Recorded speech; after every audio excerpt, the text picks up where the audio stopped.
Hello, everybody, and welcome to Late Night Q&A with ZodWriter featuring SweetSonjaG, episode 23. Hey, Sonia, how's it going? It's going. I had the day off today, of course, because of Labor Day.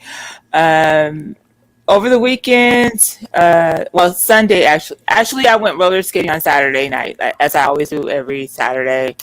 And my brother had a big cookout on Sunday, so I spent most of the day over there with him. And then we all decided to get up early. I did come home. My son spent the night over there. I woke up early this morning because we had all planned to go antique shopping. So that's what we did earlier this morning. And then when all that was done, we went to lunch. And then I came home. And after the day, it was time to show. So here's your Labor Day weekend and your day today. Well, it's been okay. It wasn't super crazy or anything. I was a little bit busy, but I'm glad that we're here now. For another show. That's cool. Um, Yeah, it sucks that your camera's not working. yeah, my camera's still not working. I'll probably have to get a new one, but that's okay. Um, It's cool. you know, yeah, this equipment, it doesn't last forever. It breaks down every once in a while.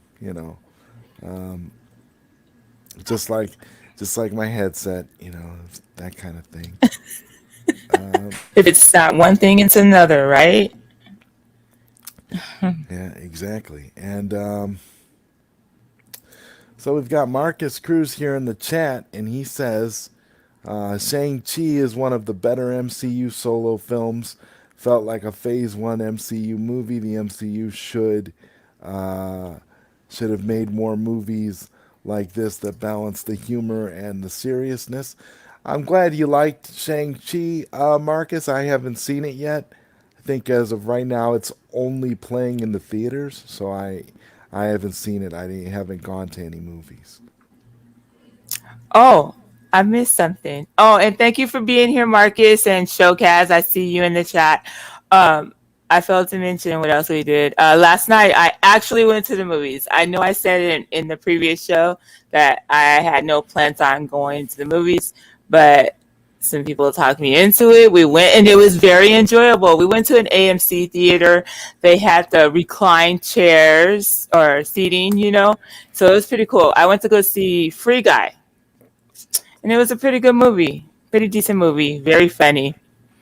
Oh, that's awesome. That's awesome. Yeah, and no A lot of math. people a lot of people have been saying it. A lot of people have been saying that movie's good. So I don't know. But what's kind of cool is like there was a part in there, spoiler alert, where he broke out with the Hulk hand. There was something representing Captain America as well as Star Wars. So it's kind of cool. Oh, Yeah, okay, cool. yeah. Yeah, yeah. Anyway, And that Showcast says, "Hello, ZodWriter. Hello, Sweet Sonia G. hey, What's up, Showcast. Showcast?" And the Snyder Fan 99 says, "Hey, Zod and Sonia. Hey. Hey, what's going on, man?" And Showcast says, "Shang-Chi is ish as all Marvel movies are." So Showcast doesn't agree about Marcus's assessment of Shang-Chi. I don't know. Show. I can't speak on it because I didn't see it, so I don't Uh, know. I want to go see it. The previews look pretty hot, pretty fire. So I don't know. I'm gonna go check it out. But yeah. Anyway, Yeah, I don't know. I haven't seen it, so I'm keeping my mouth shut until I get a chance to see of the movie. course that's you, Zod or Yeah, Joey. I'm not gonna make any negative comments about it. I haven't seen it. I don't know. Right? Leroy Kong says, "Hello guys. I'm late. Great live. I enjoyed Shang Chi. Happy Labor Day. That's awesome, Leroy. Thank you for coming, man. You're not late. We started a few minutes late today, so it's not. So you're not really late. We usually start a Hey, couple Leroy. minutes late." Leroy said, "I got my copy of Zack Snyder's Justice League, the greatest movie ever." Yeah, that's Uh, cool. That a lot of people are have started receiving their copies. It's supposed to be officially in stores, at least in the United States tomorrow, which which makes the United States the last country in the world to actually get the Snyder Cut released on physical media because a lot of people like myself who are diehard fans ordered the imported the Blu-ray from Europe several months ago when it went on sale there. So it's interesting because it's coming out and people are finding out. Yeah, it's the exact same thing, the exact same setup. The movie's spread across two discs.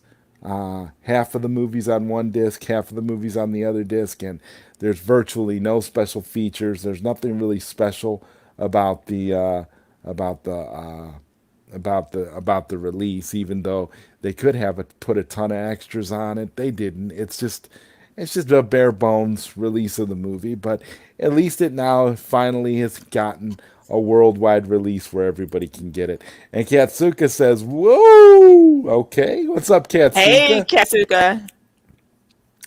What are you drinking tonight, Katsuka?" I'm drinking a full throttle energy drink. You know, the black can with the silver eagle. Let's see.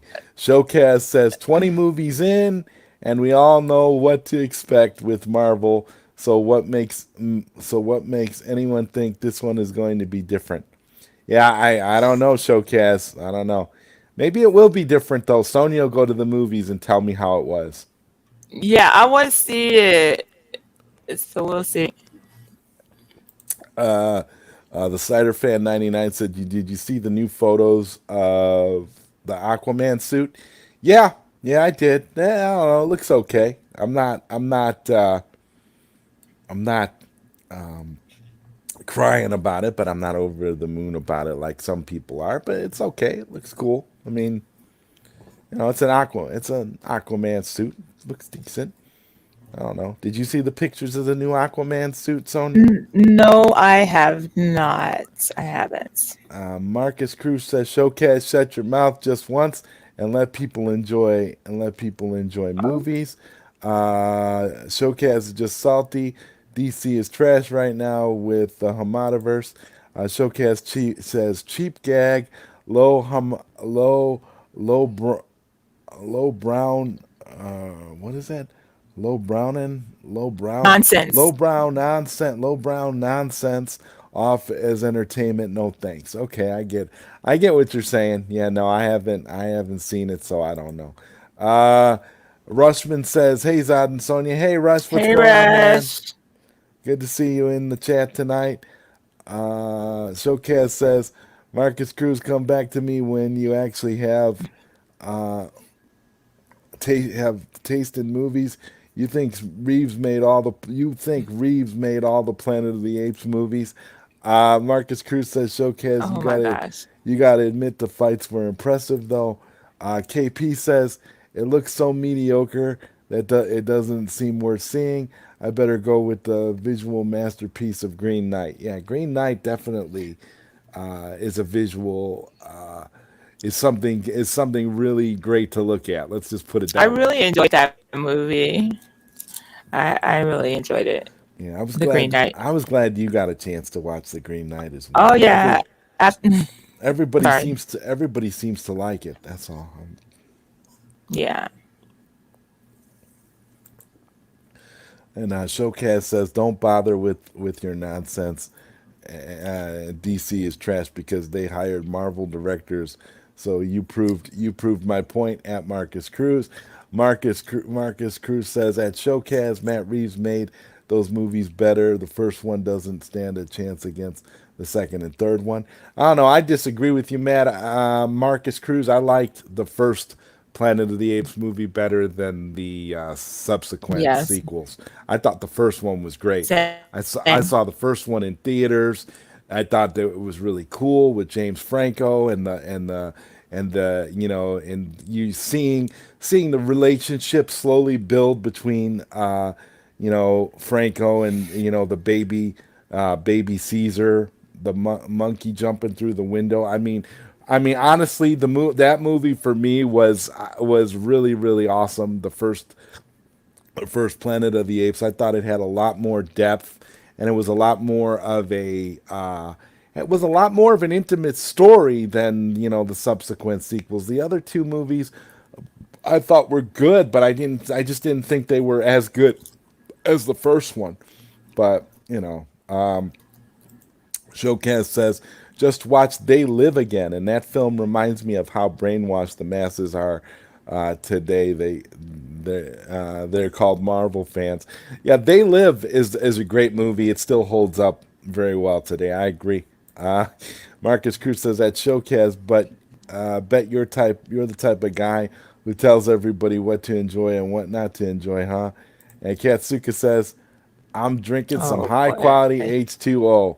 Well, now do you put anything in your Oh, H2O? Do you put do you get those squirters, those what do you call those things where you can add like flavor just by squirting it into the water and it just automatically morphs the I don't water do into that. something else? Yeah, it's not like a Kool-Aid thing, but it definitely gives flavor to I the know what you're water. talking about, but I don't mess with those things. What do you mess with, Sonia? No, just straight up water, not faucet water, not fluoridated water. The good stuff. Okay, cool. Cool. And Rushman says Shang-Chi was disappointing, just like most other MCU movies. Okay, well, see, I'm starting to get a consensus from our crowd here about the Shang-Chi movie. Some people seem to really like it, and some people say that it's more of the same mediocrity. So we'll have to wait and see. I definitely will be seeing it eventually. So we'll see what happens. But it can't. Come on, it can't be any worse than Black Widow. Is it? Is it worse than Oh Black no, he didn't. Widow? Is it worse than Black Widow? That's my question, Showcast. Is it worse than Black Widow? Because if it's worse than Black Widow, I think I'll really be upset if it's worse than Black Widow. I mean, I've kind of, because I'll say this. One Marvel property that I'm really enjoying lately, and I don't know if any of you are going to agree with me here, is the What If series of the animated What If series. In particular, I just watched the other day. I saw the most recent episode with Doctor Strange, and I just thought that was a fantastic episode. I'm really liking what they're putting out with that little cartoon. I feel like we're getting more depth out of the MCU with that cartoon than we ever got with any of the movies that they've done since like the first Iron Man film. So I don't know. I think that that's good, and that shows potential for Marvel to do some really interesting things with their stories. Hopefully they keep it up because I just like the fact that they're doing some different things with the characters and they're doing some different things with the universe and they're trying to switch things up in many different ways. So I don't know. I'm almost willing to say that I'm a fan of What If because I'm really starting to enjoy it a lot. The Snyder Fan 99 says, "Are you excited for Dune? The movie looks cool." Absolutely, I'm excited for Dune. I don't know how anybody can't be excited for Dune unless you're not really a sci-fi fantasy person. Because Dune looks like it's going to be an epic movie, but it also looks like it's going to take some cues from the David Lynch movie that came out before. So it's going to be interesting to see what how it all plays out. That's a movie I would definitely like to see in a movie theater. To be honest, Dune. I haven't seen the previews. What I'm thinking of doing is like for Shang-Chi, maybe I'll do when it comes to Disney Plus, I'll do the same thing that I did for I'll do the same thing that I did for what was that for that one show, the Suicide Squad, and I'll figure out a way to stream it over to my virtual reality headset and watch it in a theater that way. And throw popcorn. Because we have mask mandates and crazy stuff all over my state. So I'm not gonna be going to no movie theater where I gotta sit there and wear a mask and suffocate myself. I'll be watching. I'm pretty sure I'll be watching Shang-Chi at home. I'm pretty sure I'll be watching everything at home for the foreseeable future until this lets up. Rushman says, I grew up with martial art films and goes what I was, and guess what? I was super disappointed with Shang-Chi. Okay, yeah. Well, I was watching some old Bruce Lee stuff last night. I was watching his Game of Death footage, and then I actually watched the 1970 the 78 movie, the Robert Klaus Game of Death movie, where they took the Bruce Lee footage and put it in this cheesy movie. And I mean, it's funny because I watched that movie. That movie is kind of a guilty pleasure of mine, the Bruce Lee Game of Death movie. And it's kind of like, I still would prefer that, to some of the stuff that comes out today, some of the stuff that we get to watch. So I sympathize with you, Rushman. I know what you're talking about. Showcast says, why do I want to see a Jackie Chan tribute movie when I can watch the real thing? That's the problem with you Marvel movie fans. You think a film imitating the original is what makes a good movie. That's an interesting point that you make, Showcaz. I definitely. It's almost like you could take it one step further, and it's almost like the MCU is trying to reinvent cinema for MCU fans, introducing MCU fans to all the stuff that we know and love by injecting it into their movies and trying to make themselves look like the originators in some aspects. So I kind of agree with you there too. I mean, you can't beat some of these classic Jackie Chan films that have come out over the several decades. And Jackie Chan, I mean, they were talented with those movies. Those movies were amazing. So I don't necessarily I don't disagree with you there. I don't know. What do you think? What do you think, Sonia? What movie right now are you most looking forward to seeing? Are you excited about The Matrix or Dune or any of those? Which one are you most looking forward to?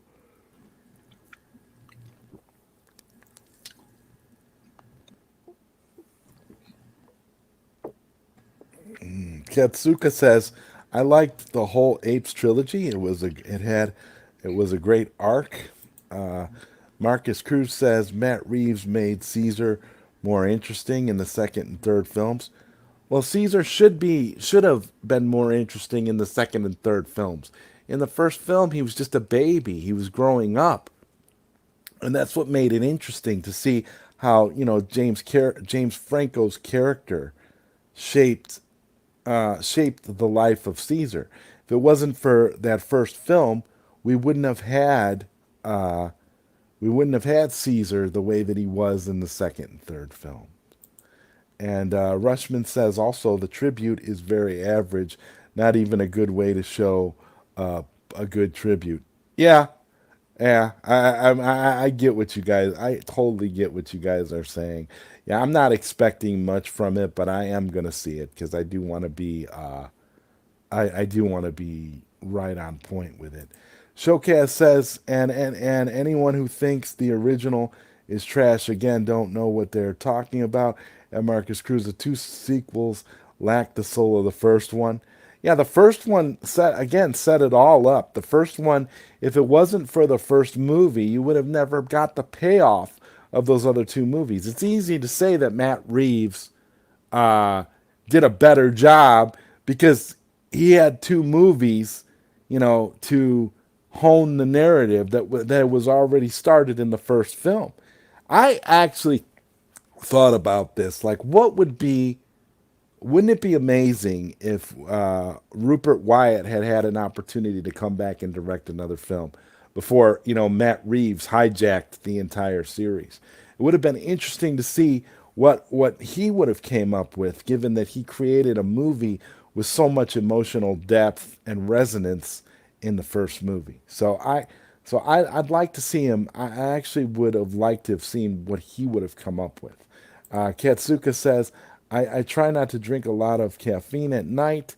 My sleep schedule is already shite. LOL. Yeah, I'm with you. I drink an energy drink either before or during the shows. When me and Sonia do these shows twice a week, because I think it's important, to be awake and alert and not be too tired. Because a lot of times I'll be really really tired during these shows if I don't, because it's towards the end of the day and it's really taxing sometimes. Hopefully Sonia will be back. I think she's having some technical issues because the she's having some technical issues because she just disappeared. But I'm pretty sure she'll be back. Maybe let's see here. Let's see if Sonia's back here. Are you there, Sorry, Sonia? guys. I don't know what happened. I got kicked, like StreamYard. I got kicked out of Shire, and I checked in several times. I kept getting that weird message I told you I was getting before, Joey. Oh wow. It's like 404, whatever that means. Hmm. I don't know what that means, but if finally let me back on. So I don't know, but I think what I last heard you say was you're excited about any movies that are coming out or something, Oh or you yeah, were yeah. I asking was me I about was Dune. asking. Yeah, I was asking you what one are you like most excited for that's coming up? Like out of like Dune and Matrix and all these other movies that are coming up this year. Is there anyone in particular that you're most excited about? Mm,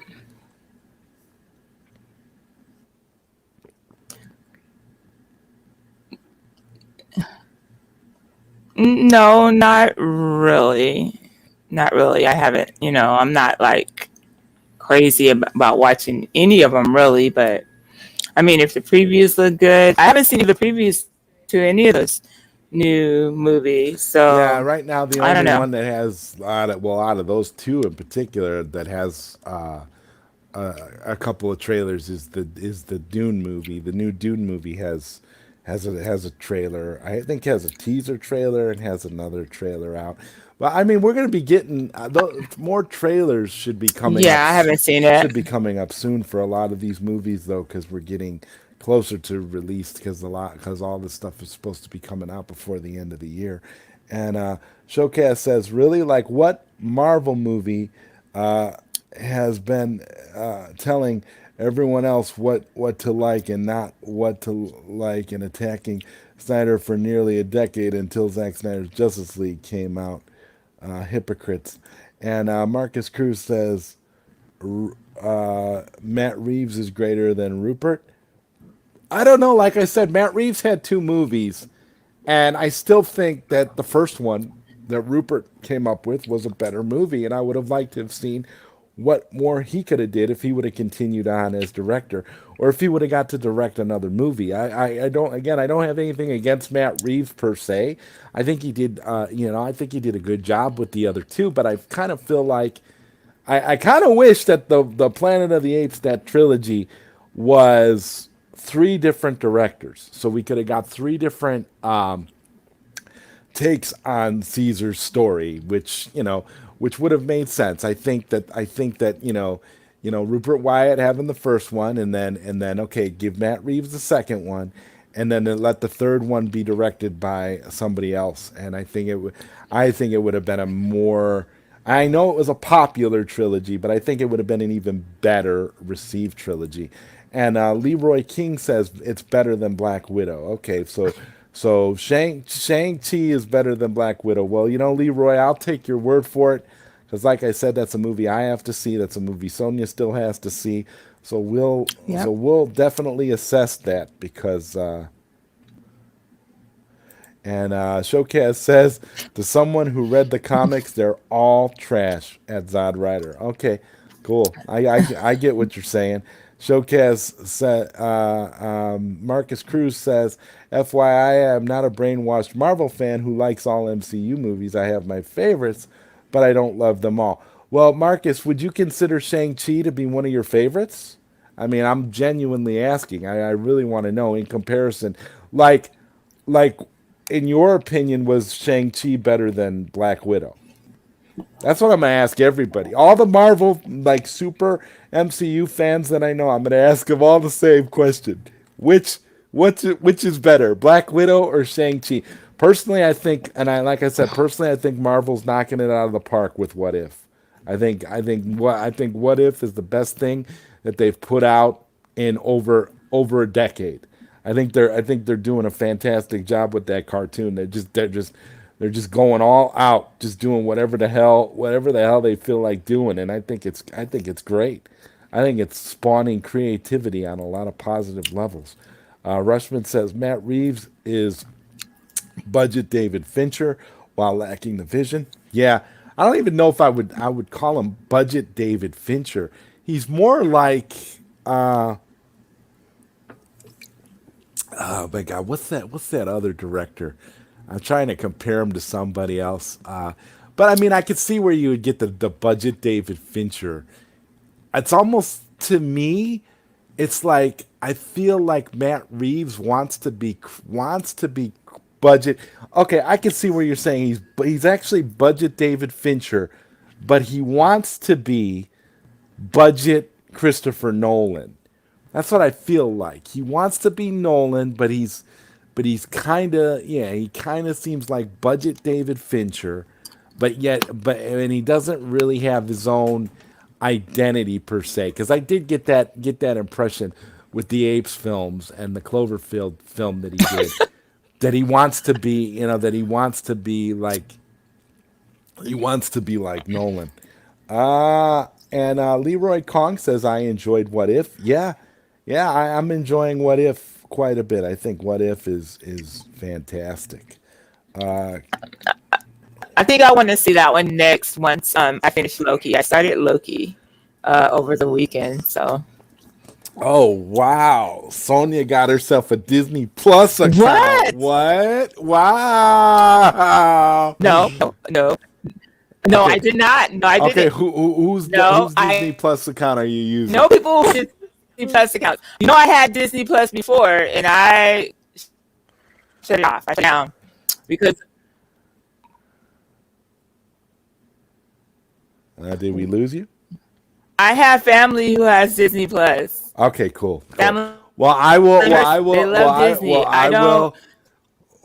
I Well, don't. I will cop to What the. do you I will mean? cop to the same thing that you What are do you saying mean? right Did you now. lose me? No, well, because you cut out for a minute and I couldn't hear what you said. But Well, what I was saying. there's certain things about Disney that I rather not. Okay, I don't know if there's a delay or what, but there's certain things that Disney as a whole support that I do not support, so they will not get any of my money. So that's why I shut the Disney Plus. Actually, I had got that Disney Plus through my through Verizon Wireless free for a year, so I didn't pay shit for that. So once the subscription was up, I shut it off, shut it down. So they're not getting any of my money, Well, I have. none.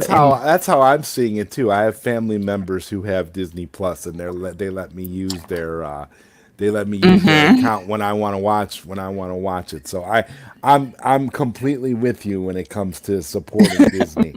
Uh, Katsuka says Sammy Liu is a cool guy. I haven't seen Shang Chi, but I do like the cast. Yeah, yeah, I do want to see it, but we'll see what happens. Showcase says not impressed with What If either besides the acting. Yeah, but the acting is what's making it good. I mean, this last episode with Doctor Strange blew my mind. I was like, wow, I can't believe that Marvel is willing to go this far with this series because and here's the thing. I know because it's What If that they're able to do, but the thing about it is this is actually more, these stories are actually more compelling and are more interesting, and yet people are still complaining about this. And like I said, I got to give Marvel credit when I feel like they're doing something good or they're doing something right. I can't trash them all the time, and I think that What If is a step in the right direction. I mean, I think that they're really, I think that they're really trying to broaden their audience with What If, because they're taking risks with some of their characters that they wouldn't normally be able to do in their live action MCU films.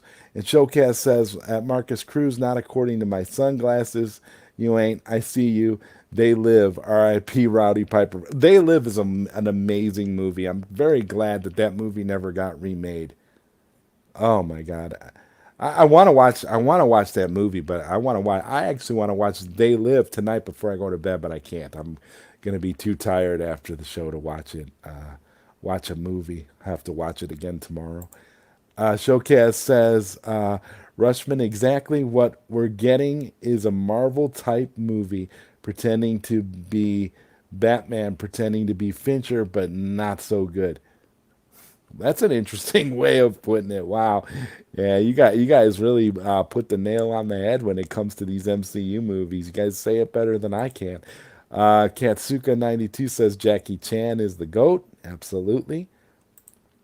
And Rushman says, "I wish the Bruce Lee Bruce the I wish the Bruce Lee the Batman was directed by David Fincher instead of someone pretending to be Fincher." Yeah, I agree. I think David Fincher would be perfect for this. To be honest with you, I mean, if you really want to make a dark Batman noir type story, that's who you need. You need David Fincher. I mean, they want to emulate Seven, and by all accounts, this new Batman movie is going to be a horror movie. That's what everybody's saying. That's what the vibes were that I was getting from the beginning, from the announcement that it was going to be kind of like a horror movie. But I don't know that Matt Reeves is competent enough to pull it off in that way. KP says MCU fans really need to watch more quality movies. They will be shocked how much they lack of anything. Oh, absolutely.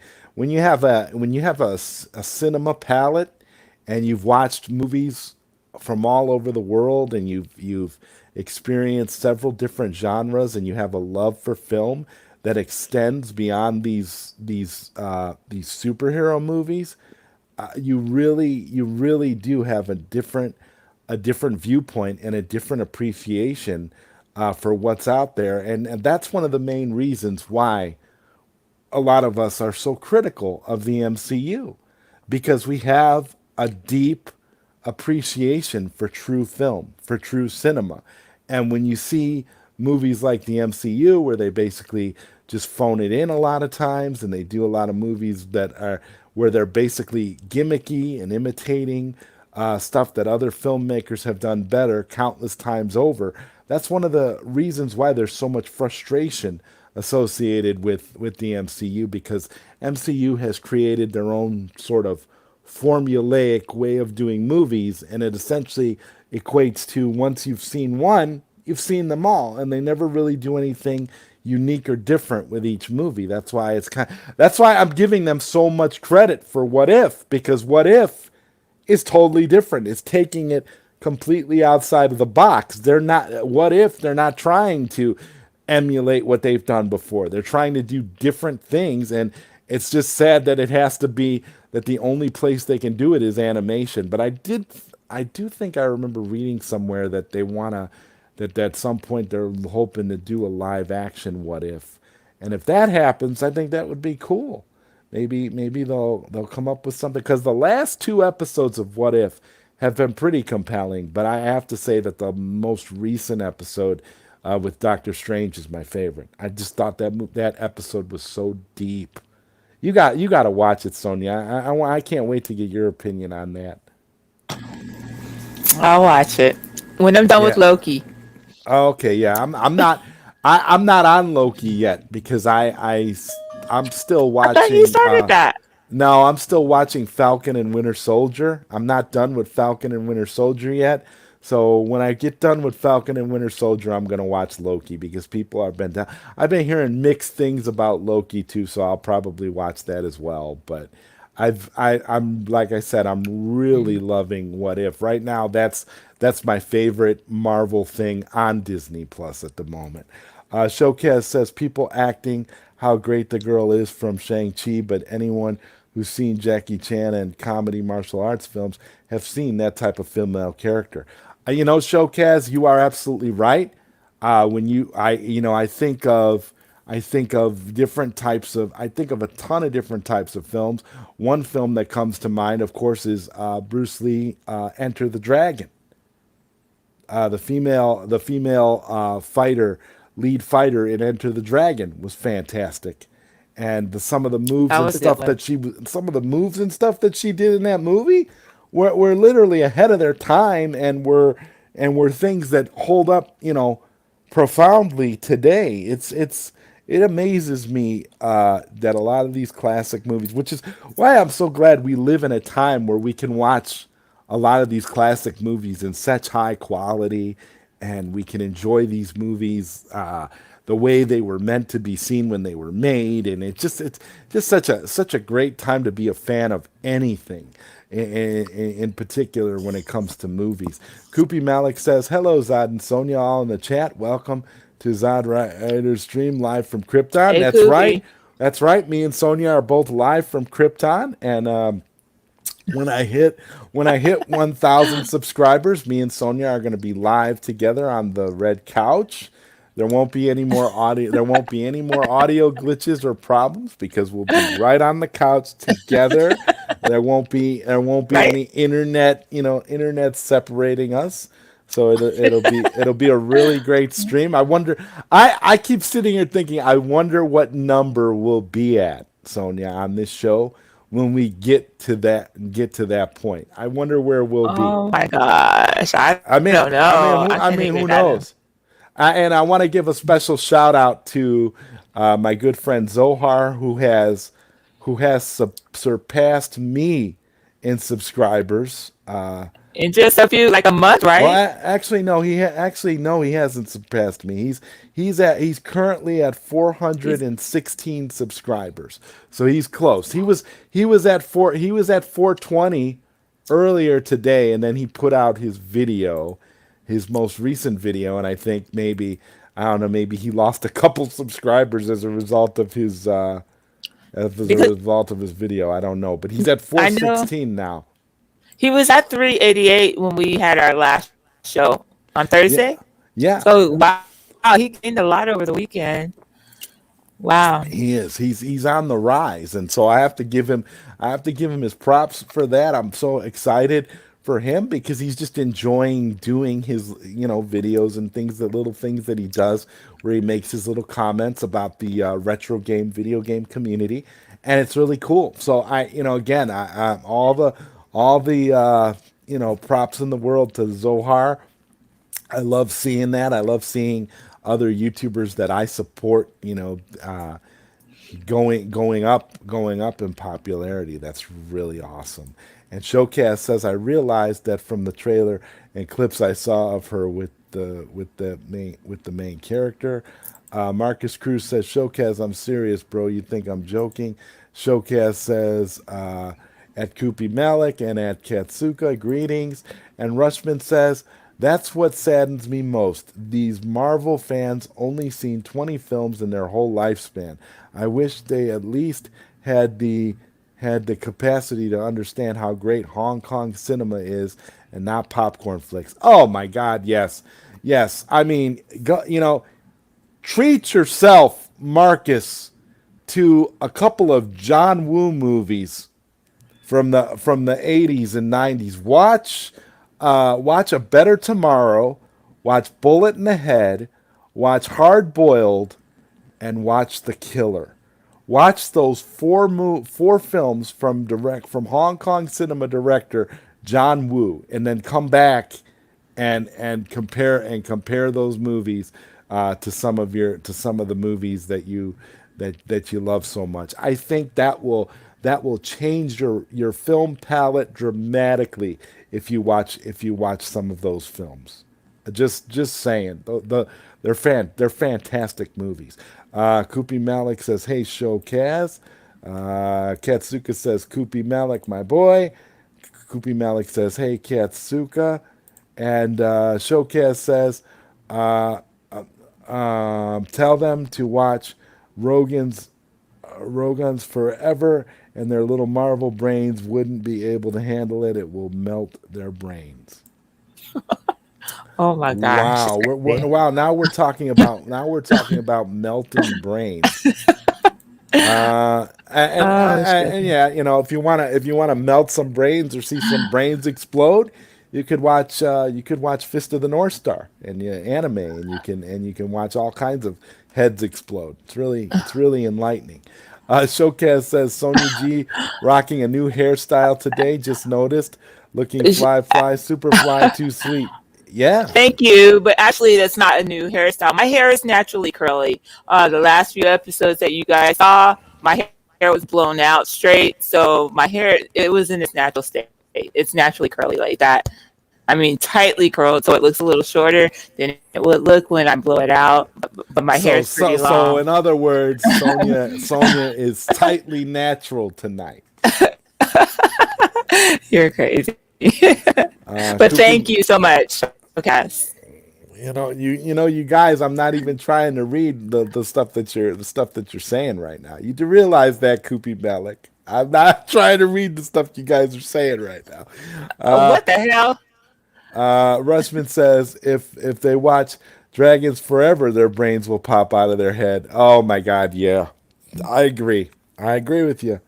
And Ketsuka 92 shouts out Fist of the North Star with a Mauramu Shinderu. Yes, of course. That you're already dead. I love that catchphrase, and again, you can get it on T-shirts and all kinds of things now. It's really awesome to see it. I was actually earlier today.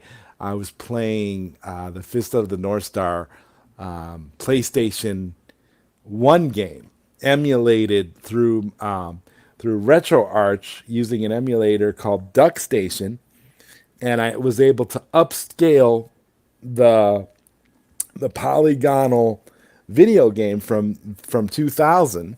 You know, 21 years old this game is.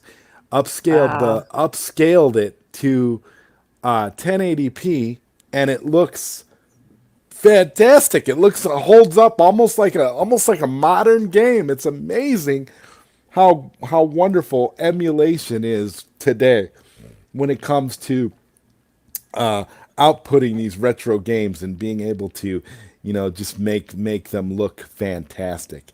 It really was a lot of it's a lot of fun for me as a Fist of the North Star fan to go back and play that PlayStation 1 game, because that PlayStation 1 game from 2000 is my favorite video game of all time, because it just captures Fist of the North Star in such an elegant and awesome way. Tells like almost the entire like the entire almost full arc of the first half of the manga, all on one CD-ROM, which for the year 2000, that's really unheard of. I mean, because even I think Final Fantasy VII was on like several discs.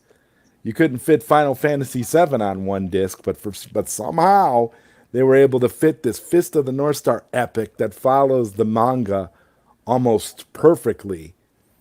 Through at least the first half of the arc, and it's just a wonderful game to play. I highly recommend it to everybody.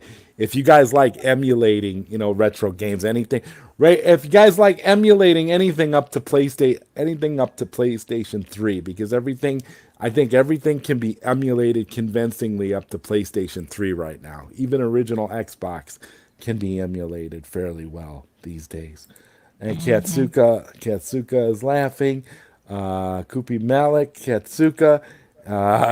Katsuka says, "I know very little Japanese." When it comes to Japanese, that's how that's what I do. Like I'll watch, my the Fist of the North Star. Only the first, only a first handful of the episodes were dubbed in English, so I got really used to watching the anime with the Japanese, with the Japanese voice actors, and it's like one of the things that I love about that video game I was talking about from 2000 is that all the old voice actors who did the old anime in the 1980s came back and voiced the characters for that video game. So it's like the last time that all of those old time voice actors came back and did the did their characters for Fist of the North Star. So it's pretty awesome. Katsuka, so am I. So little from you, I suppose. And Showcast says that's what happened with the original series. It was directed by different directors up until the last two. Let's face it, if they are just blockbuster movies full of pointless visuals, bad CGI too, obvious green screen, nothing more, don't expect greatness there. Katsuka is laughing. KP and Katsuka Nana. Showcast crack me up, boy. Oh, That's oh funny. yeah, but I I mean, love the yeah, opinion. They all how they all yeah. give their opinions so forcefully. I mean, poor Marcus. He's just trying to enjoy. He's just trying to enjoy his MCU movies. He's over here just trying to enjoy these movies. He's not. He doesn't know. He's just trying to watch these movies and thinks they're good, whatever. But I swear, though, Marcus, yeah, it would be interesting to see your opinion, man, on some of these other movies that we've mentioned today, because you really, I mean, yeah, if you want, because once you get to a point where you've broadened your film palette and you've gotten to experience some of these other films, you'll really, really, really, really start to look at the MCU in a different way. I guarantee you will. Like you, I see where a lot of people are coming from, where they say, well, if the only movies that you've really watched are these superhero movies or these MCU movies, you're not really getting a sense of what real cinema is. And once you've had a chance to just kind of broaden your horizons and you've got a chance to see all these other great films, your whole life is going to change when it comes to movies. Even the Snyder fans on Twitter love Shang-Chi. You guys are the only people I see didn't like the films. Uh, Koopy Malik says, "Come on, people, keep typing. Zod's speed is like 3 comments per minute." I'm trying to read. I'm trying to read the comments so that we won't be here for 4 hours tonight doing Oh comments, yeah. because people, because that's the thing. I love it. People say, well, some people were complaining about last week about how certain people only read comments that are super chats, and the whole point is, for me, and like I've always said, it's important to read everybody's comments, because me and Sonia are here to respond to what you guys say, not not just highlighting certain people's comments and not giving everybody a voice. It's funny. It really is. People, it's a super chat. I gotta prioritize that over everything, right? No, you read everybody's comment. You make sure that everybody Right. everybody is counted. Showcase says he's a dime Nolan knockoff. That's not worth a nickel. Yeah, that's the thing. I feel like he wants to be. That's who he wants to be. I feel like he wants to be like Nolan, but he has a dime store Fincher vibe. So this upcoming Batman movie is going to be like a Nolan tribute band, and then like he's going to have his little Fincher, his dime store Fincher aesthetic. So that's what it's going to be. It's going to be like a hodgepodge of like Nolan and Fincher. It's going to be like a hodgepodge of like stuff we already seen in the Dark Knight trilogy, combined with some horror elements, combined with like David Fincher's like Seven style humor kind of a thing. That's what I think we're getting from that. Koopy Malik Katsuka is laughing and says, "Ha, let's do it, Koopy Malik." The Snyder fan 99 says Matt Reeves' Batman won't compare to Nolan's. I don't disagree with you. I don't think it will, but some people seem to think it will. I don't know. I don't know. Katsuka wants to know what your top 100 movies is. I Oh will make wow. my top 100 list, and I will post it eventually. But I will give you a top 100 one You of know these why days. he's asking that, right? Yeah, I do know why, but that is something I want to do. That is something I want to do, particularly for our friend in the chat, Marcus Cruz. I want to give him a top 100 and tell him, Marcus, you need to watch all 100 of these films, and then Oh my gosh. tell me what your opinion of the MCU is, because I'm going to give Marcus a list of 100 of the greatest films I've ever seen, and those movies, and none of those movies are going to be superhero movies. They're not going to be anything Marvel, DC, or anything like that. They're just going to be 100 of the greatest movies in cinema of all time that Well, I've maybe seen. that's what Marcus likes. Maybe he likes the superhero No, no, no. films. That's fine. But I want Marcus to see other films. I'm not saying it's bad that that's his thing, but I want him to see other films too, because I would love to get Marcus's opinion on some of these other movies. You know what I mean? Like, it would be great. I'd love to see what Marcus has to say about, like, for example, I'll just give an example of a movie like John Woo's The Killer. I would love for Marcus to see that film and come back and tell me what he thinks of it. And see a lot of this, a lot of the reason for that is he's a really young dude. He has a different perspective.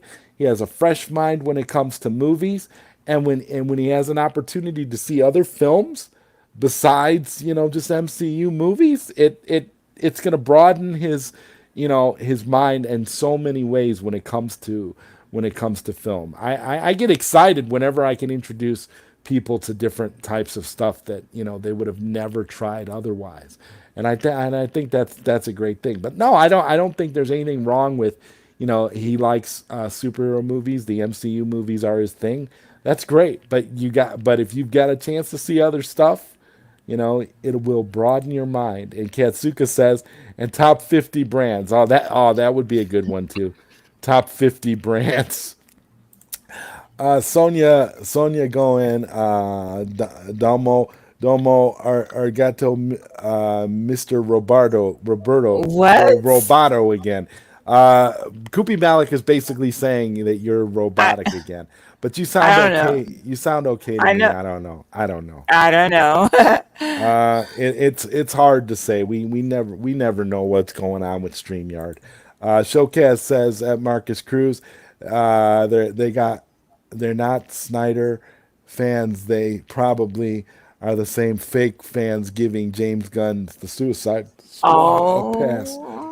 Yeah, yeah, those are some people that I seriously have issues with. The people that claim to be Snyder fans, but they keep giving the James Gunn Suicide Squad movie a pass. How do you give that movie a pass and claim to be here for the Snyder verse? I don't know.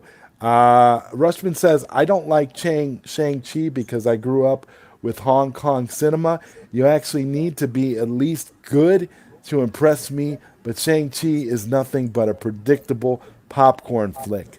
Well, yeah, I mean, if you're into Hong Kong cinema and you've seen all these great movies, you've seen, like, you know 36 Chambers of Shaolin, and you know, uh, that this type of thing, Fist of Fury, these types of movies, you're used to a certain level of martial arts cinema that's fantastic. So when you see something like Shang-Chi that essentially from the trailers looks like it's going to be like a watered down version of all of that, it's kind of hard to be impressed. So I see what you're getting at there. I'm still gonna see it though because I wanna be able to have a positive opinion or a negative one. Koopy Malik says, what about the Raid 1 and 2? Oh my God, those movies are off the chain, man. The Raid movies, wow, yeah. Never heard of him. Oh, those are great. Rushman says Shang-Chi was super predictable. Isn't the dad generic anti-hero? MCU can't even have a proper villain. Well, I mean, this is why I'm looking at that. I'm looking at that What If animated series in such high regard because they're doing so many unique and different things on there that they've never done with any of their stories. I mean, I'm not saying that they're reinventing the wheel with What If, but one of the things that they're doing is they're taking risks with the characters that they would never take otherwise. So it's interesting. It's going to be interesting to see where the uh, where the MCU goes from here. And Showcase says, "Well, it's easy for me to trash Marvel all the time, and I'll trash them to the day I die. I'm that hardcore. Trash Nintendo, trash Sony, trash WWF, now WWE, and in the long run, I've been proven right." Awesome. Leroy Kong says, overall, DC will always be better than Marvel. Superman and Batman, my top two greatest heroes. Showcast says, the copycats always end up running out of steam because they can't steal ideas from the competitors they destroyed anymore. Rushman is laughing. I will laugh so hard if MCU Blade is the same formulaic PG-13 trash. Such an embarrassment to the lore for money. Look what's happened with the WWE and AEW. WWE can't handle it because they can't create original ideas. They never did. Koopy Malik says, KP, I wish they made Blade as hard as Punisher Warzone. And Showcase says, Zod, I'm talking about the cinematic female character from Jackie Chan era 80s Hong Kong cinema that was Awakafina is basically that's who Oh Awakafina is my basically God. playing. I'm laughing at you, Joey, trying to pronounce the names. You know what I'm I'm roboting, so you're gonna have to talk for a minute because I'm gonna have to come out and come back. Hold on. Oh, so you're roboting now. Oh my gosh. What was he saying? God, I'm talking about the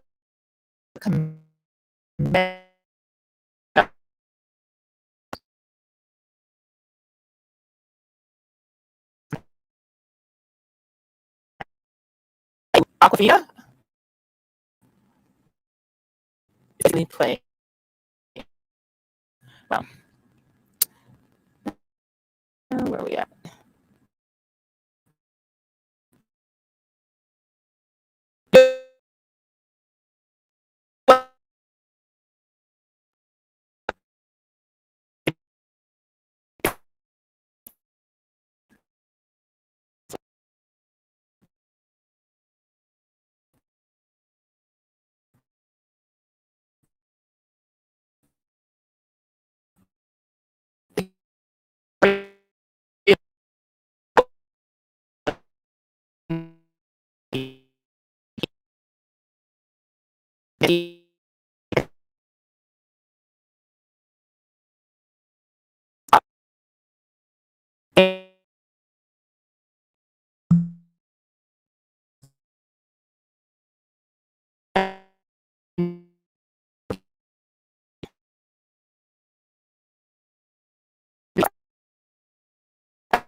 All right. Am I any better?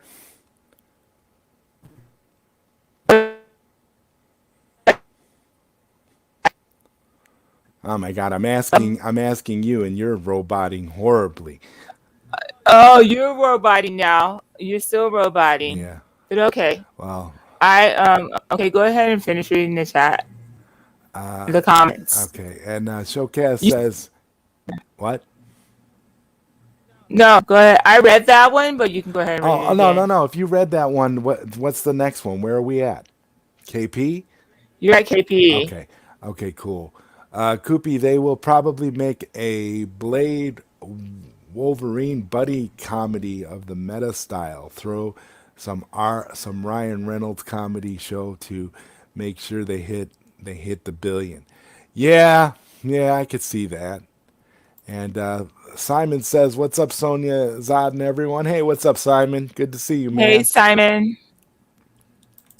Graphic vandalism. Johnny Alpha says, "Yo, what's up, Yo, John? Johnny. What's up, Johnny? If you'd like to come in here and join us on this one, let me know. I'll send you a link." Showcast says, "That's what I meant to type. Dragon forever, but type as an unreliable keyboard. Keep missing letters." Yeah, yeah, I know how that is. I've been there, especially when you're trying to type over on your phone. I don't know how some of you guys are able to do that. Koopy Malik says, "Yo, graphic." Showcast says, "Greetings, Simon. Greetings, graphic vandalism." Graphic vandalism says, What's up, Koopy? Sup, Showcast? Dragons forever. Anyone have here played Nightmare Creatures 1, 2, and 3? Well, 1 Never and heard of 2. it. Nightmare Creatures, yeah. Nightmare Creatures is a fun game. Graphic Vandalism says Nightmare Creatures is one of my faves. I'd kill for a remaster. Maybe one day we'll get one. I don't know who owns the rights to it now, but it'd be nice Is to that a see it. PC game or is it on It was it, console? well, it was I it never was heard of it it. was on PC, and I think it was on a few consoles back in the early days. But I remember playing it on PC. Nightmare Creature. It sounds interesting. And Simon says, "Showcast, what's up?" Koopy Malik says, "Graphic me too, especially the first one." Yeah, I only ever played the first one, but it's my favorite of the OG character action genre games. Igor, what's up, buddy? He says hashtag restore the Snyderverse always. Igor Coop, with the nice hair. yeah, Igor with the great hair. Koopy Malik says, "Hey, Igor." And Showcast says, "Toby and Amada have failed completely. Anyone else would have been fired fired by now. Merger or no merger, they cost them losing so much money." Uh, Igor says next one will at be number 100 on my own disc. And Graphic Vandalism says also about MCU episode 4, What If was trash, man. I can't believe that bad of an episode has been aired already. It was Oh, a bad Johnny. season 4 filler shit piece of trash. Oh, you didn't like the Oh, Doctor Johnny. the Doctor Strange episode? Oh man, I loved it. I thought it was great. Dude, I don't know. It was a different take on it, and Doctor Strange was. I mean, I couldn't believe. I was even more surprised that they got Cumberbatch to come in and actually do the voice for that. He actually had to act. Koopy Malik says Adam Crowley's short phrases played after each stages are awesome. Wonder why voice acting in video games can't be as better than NC-17. NC1, sorry. I agree. Crawley's voice acting was on point. My favorites are Wretched, Ignatius, and Nadia. I toast your destruction. Graphic, not to mention the music. Oh, the music when you battle against level bosses. Snap, I'm gonna have to find my 64 just to play that now, Koopy.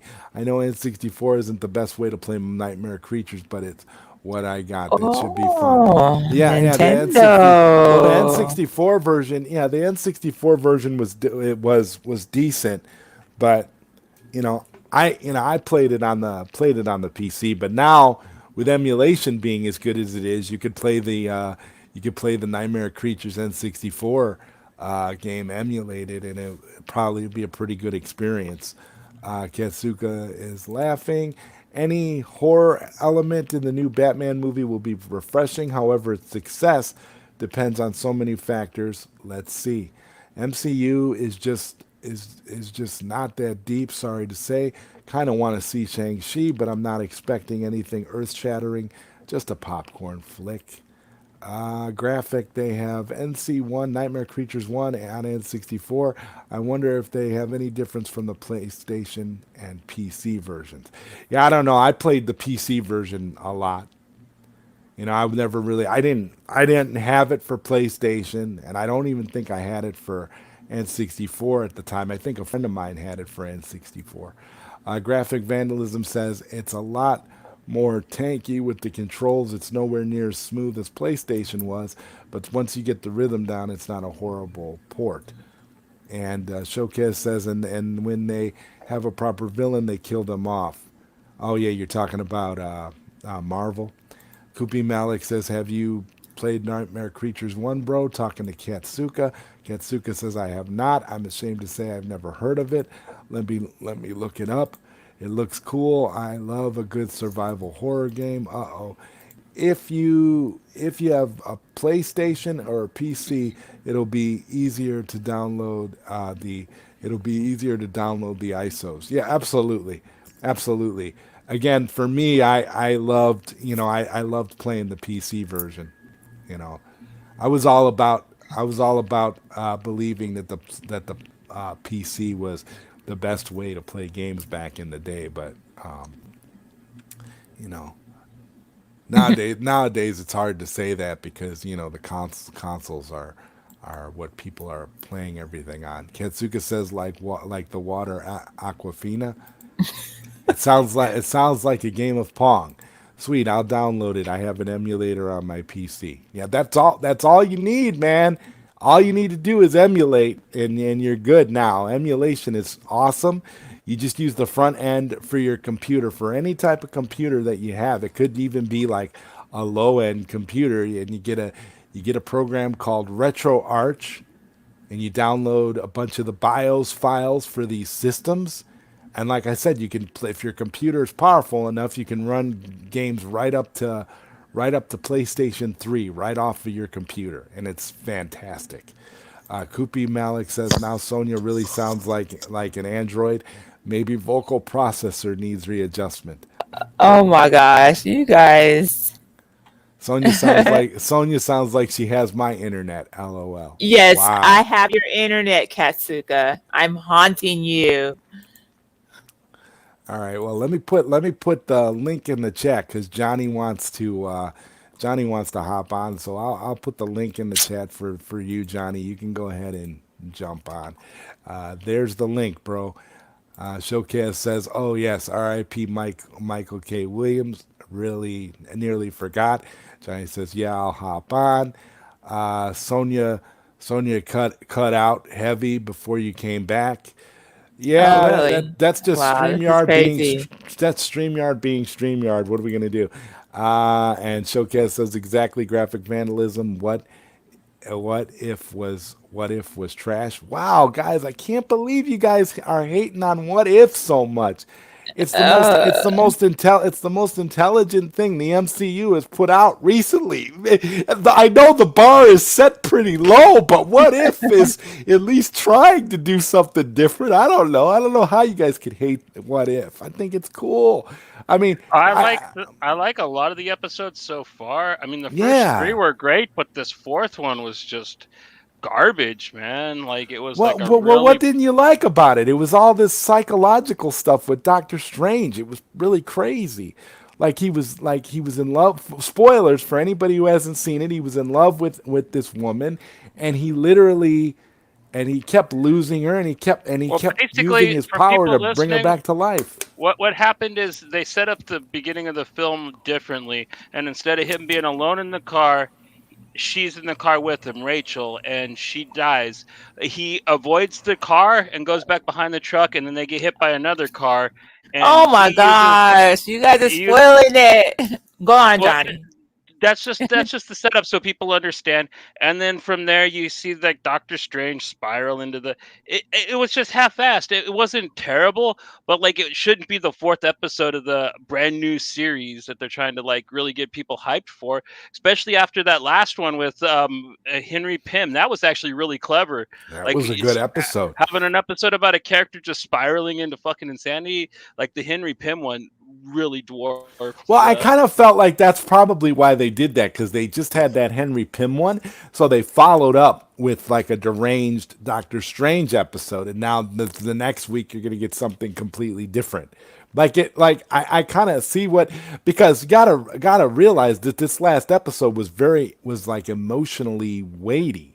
It had a lot of like stuff in it. And I mean, I can see where you're at, where you say it was kind of half-assed, because they kind of did use like like the Groundhog Day effect, where he kept reliving the same moments over and over again, trying to get it right. And at the end of the day, he Well, just another thing keeps is failing. like so much of it was stolen from the anime. I think Katsuka always brings it up. It reminded me a lot of Steins Gate, but like at the Yeah, same time, instead of having Kiyoma doing what he did, like they just had him go bad, and like he just doesn't understand until it was. I don't know. I thought it was really, really kind of a last season type of episode. You know yeah. what I Well, mean? Neo And they're Seven, wrapping it up. Neo 7 says episode 4 reminded me of the Time Machine with Guy Pearce. You know what, you know what blew my mind? The end blew my mind, because I was like, are we supposed to believe? So if that ending is to be believed, I could see what you're saying about it feeling more like a season finale kind of an episode, because it really did kind of leave. But I was kind of reminded of that old TV show from the 90s, The Outer Limits, the remake Outer Limits, based on the old 50s Outer Limits, where they do a lot of really, really dark episodes, and they talk about the pitfalls of going too far or getting too deep in with your emotions and stuff like that, and that kind of thing. So it's sort of, to me, I don't know. I liked it. I was blown away by it, in the sense that I just was surprised that Marvel decided to go that route, because normally I was kind of expecting the Watcher to interfere and say and change everything, Johnny. I was like, when he went to the Watcher for help, and the Watcher just like, said, "Well, no, I can't help you. Screw you. You made this. You made this. Now you have to deal with it." I kind of felt like that's just lazy. If you have the opportunity to interfere, then maybe you should interfere. What the hell? I don't know. I was, it was crazy, but there was a lot of really creepy and bizarre imagery in this episode too. They really, like, for a Disney Plus thing. I was Well, it surprised kind of with the. was. Well, like, yeah, he was devouring souls, but like they were like little dancing cockroaches with cool capes on and stuff. Like the darkness was even subterfuged by goofiness. I don't know. I get what they were trying to do, and I didn't dislike it because it was dark. I just thought that it dragged ass. It didn't really. They could have told the story in a lot more exciting way, and Maybe, yeah. I think it's kind of a waste of everything that they had, because, like you said, they had Cumberbatch there. They had. And for me, I felt like the bar has been set so low for these things, that I'm just like, I guess that's why I'm like proud of them, because I feel like at least they're doing something. At least they're doing something, something different from what they did before, and that's really my whole thing. I love seeing like these alternate takes on some of the stories that we've already seen. It's kind of a neat way of doing things. And Kupi Malik says, "Wonder if we could campaign for Netflix for Zach taking Nightmare Creatures for his next project. Imagine how cool that would be. Oh my god. Oh my, that would be awesome. That would be Or awesome." whoever did that, because I took our buddy Jeffrey's advice. I watched the Witcher cartoon. That was sick. Whoever did that could totally do a Nightmare Creatures cartoon too, and I'd be down to watch it. Oh, I would love to see a Nightmare Creatures animated film. Oh my god. That'd be amazing. Showcase, that's it. The Outer Limits from the 90s. Absolutely. Yep. Doctor Strange, What If kind of sucked. Neo7 says episode 5 is supposed to be Marvel Zombies. Mm, Okay. So basically they're gonna riff off of Snyder's Army of the Dead, because that's what Marvel likes to do. They like to copy Snyder. Koopy wow. Malik says Steins Gate, the beauty of terror in timeline and the fabric of reality. What if Doctor Strange was budget? The Fountain with Steins Gate mixture. It was very lazy writing. The Watcher didn't interfere with Galactus's origin when he had the chance to destroy him. Witcher animated was great. And Katsuka says, I love Steins Gate. Anytime I hear someone mention it, my ears perk up. Yeah, Steins Gate is fantastic. And I guess this was Marvel's version of Steins Gate. Do do Mm. do.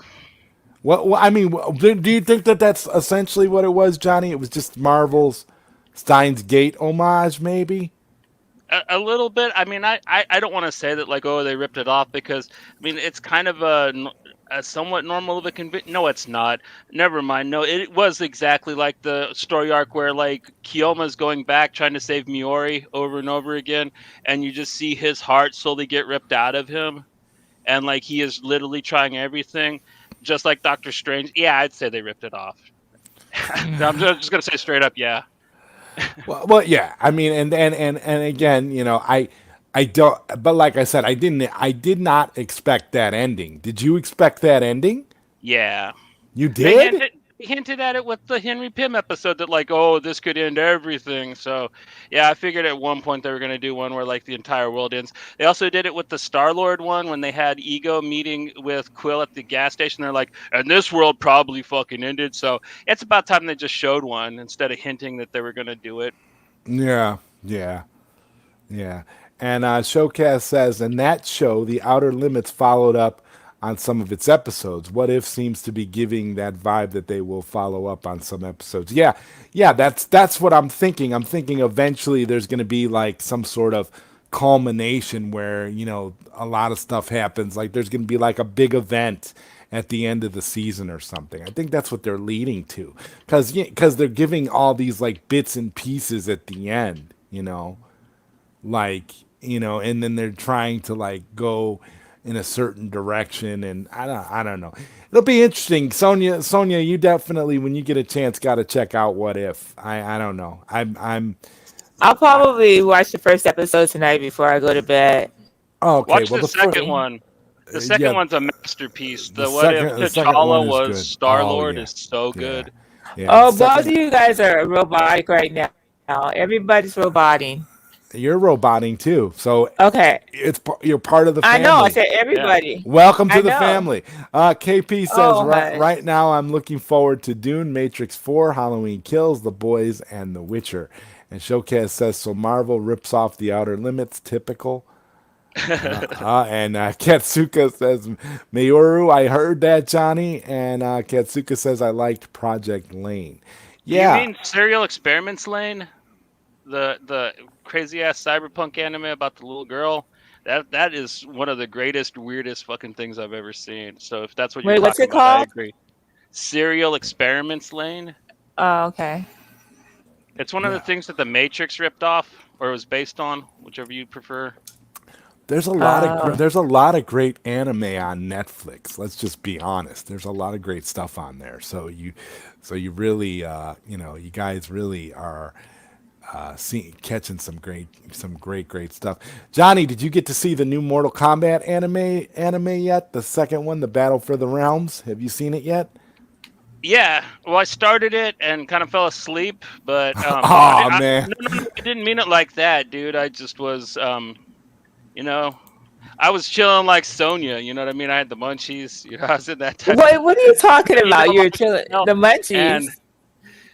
the Oh, munchies. Yeah, man, I was like roller skating with Sonya, if you know what I mean. And yeah, I kind of fell asleep stupid. watching Mortal Kombat, but I liked what I saw. It was pretty badass. Yeah, it's totally dope. Oh. They go in all sorts of crazy directions, and it's the over the It's like top what they wanted to. violence. It's like what they wanted to do with the second movie, but like just fucked up. Like it's literally, if you wanted to see, at least from what I saw, it reminded me a lot of what they wanted to do with that film, but didn't do it. Oh. Either because they didn't have the money, or the writers just didn't know what the hell they were doing, or because of whatever the case. But this animated stuff is just off the hook. Like, as a Mortal Kombat fan, I'm like, it doesn't right now. It doesn't get any better than those two animated films, the Scorpion and then the Battle for the Realms. I'm like, what are they? Where have they been all this time? Yeah, and they're actually even redeeming animation for Mortal Kombat because this isn't the first time they tried that, No, but they it's tried to definitely do the a real shitty animated movie that was like they did like a Mortal Kombat. They did the they did an animated movie back when and then they had the TV show the too, night. which was Oh yeah, they had a bunch of they had a couple different live action iterations, but like the animated cartoon where everything was like watered down, where it was almost like Mortal Kombat meets GI Joe, kind of. It was like it was almost, it was just really like Saturday morning cartoonish, but not in a good way.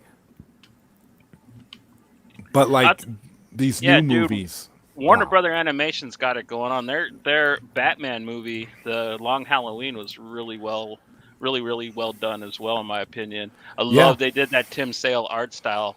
It's good to see them actually stylize it in something different than Bruce Timm art. yeah, I agree with you completely on that. Long Halloween was fantastic. Both parts were very well done. I really enjoyed it. And I think that they, if I'm even they've even got me excited for the Injustice animated movie that they got coming out too. Oh, it's Even gonna though be I, badass. even though Yeah. I'm not too, Really? even though I'm not too excited about Justin Hartley doing the voice for Superman, I still think that it's going to be a good animated movie in spite of him, because Aqua Aqua Arrow's going to be doing Superman.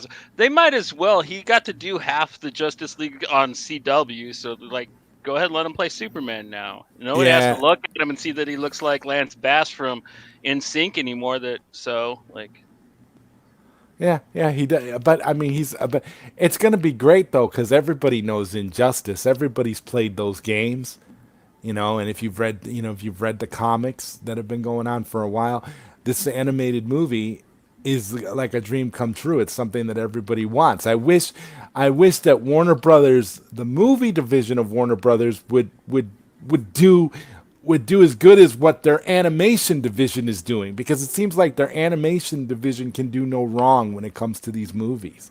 Like they've been coming out with some really great stuff. And they might come out with one or two that are not that great, but then they turn around and we'll just knock it out of the park. And like I said, these Mortal Kombat ones I absolutely love, and I'm really excited for Injustice. So it's like you take the good with the bad with Warner Brothers, but my God, these animated movies, I can't really complain about them. They've all been decent. I mean, wow. And Long Halloween, if you watch both together, it's just a fantastic representation of the graphic novel. But they did take a few liberties here and there, but ultimately it was a pretty good adaptation for video. and Koopy Malik, to answer your question, I absolutely adore Psychopaths. It's probably production IG's best after Ghost in the Shell standalone complex for like, really smart cyberpunky stuff. I mean, it's definitely way more gory and way more messed up because of like some of the crimes that are involved. But if you like kind of the more disturbing, harder side anime, you don't get too much better than Psychopaths. At least the first season was. Second season, okay, but I absolutely love the movie because it finishes up Kogame's story, and Kogame's a fucking badass, man. He's a beast. And Showcast says, "You see how fake Marvel fans are claiming this show is what if comic is like? No, the comic always tied up the story in one issue. The show is ending on cliffhangers which the comic didn't. Yeah, the show is trying to. I wouldn't say that they're necessarily ending on cliffhangers, but but for a lot of them, they're trying to get to a point where I think what they're going to do is they're going to end up doing some sort of culmination event at the end of the season, like Like Outer Marvel Limits, does. That's all they do now. like Outer Limits used to do. Outer Limits would do that. They would have a bunch of episodes leading to a finale at the end of the season that tied in to almost everything that they did prior to that. So you would get that. So again, that's why I bring up again, another reason why I bring up the comparison to 90s Outer Limits, because it's like they're following that exact formula where they're trying to lead to a culmination story at the end, which sometimes that worked for Outer Limits, sometimes it didn't. It just depended on what they decided to do, because I think Outer Limits went for like 7 seasons, and they would have a lot of like filler episodes and things where they would where they would reference previous episodes, but the story would be more of like a bottle story, and they'd be made as cheaply as possible so that they could get the most out of it, because Outer Limits had the knack for bringing in like they'd bring in like one big name actor, and then everybody else would be like completely no name actors that they hired from Vancouver where they were filming the show. Shelley, the school bus driver. Right, you'd get like there was a couple episodes of Outer Limits where they had Ryan Reynolds before he became a big star, and they had Joseph Gordon-Levitt when he was a kid. They had Brad Pitt. They had quite a few people who are are stars now. I think Matt Damon was even in a couple Outer Limits episodes. They really like Matt Damon. yeah, Leonard Nimoy. Leonard Nimoy was in a one of the best Outer Limits episodes. That was like an Outer Limits adaptation of that story I, Robot. The story, the movie Will Smith eventually made, but this was like a more this was a version that was like closer to the original short story with I love Isaac Asimov, so I'd check that out. Yeah, with Leonard Nimoy in the lead role, and then you had the robot, and it was fantastic. Like, it was Outer Limits had some really really great episodes, and that's kind of how I'm looking at Marvel's What If. It's like they're trying to do like you mentioned. They've got some that have been really good. Like the T'Challa episode was really great, and you didn't really care for the last Doctor Strange episode, but they're doing some different things, which you got to give them credit. They're trying all these different. Oh yeah, I'm not giving up on the show. But no, I think it's episode unique. Was a little whack compared to what I think of the quality of what it's been so far. Yeah, I just thought it was lacking. Yeah, and I wanted to give Marcus Cruz some shit. I was late, you know what I mean? So. Well, we always got to give some to Marcus every now and then. Marcus is I really want Marcus. I really want to see Marcus watch a couple of John Woo flicks, and then come back to us and say and tell us what he thinks. Because come on, Marcus, watch The Killer, watch Hard Boiled, watch A Better Tomorrow, and come back and be like, oh, okay, I get it now. It's like these movies. There's certain types of movies out there that will change your life, especially if you're you're like an action movie fan. Watch Old Boy. Oh, that'll definitely change your life. Oh my God! And don't watch. What's that about, Johnny? It's about this guy who gets kidnapped, and they put him in this personal prison for 15 years, and then they let him out to figure out why it happened to him. And the journey you take is just amazingly just fucked, but it's great. He's got to watch he's got to watch the Korean version. He can't. Oh, of course, yeah. You got to watch the Korean version, not the American version with Josh Brolin. Although I don't know. He's 17. He's old enough for Old Boy. I'm not. Don't tell his mom I said that though. She catches him with it because I I ain't taking that rap.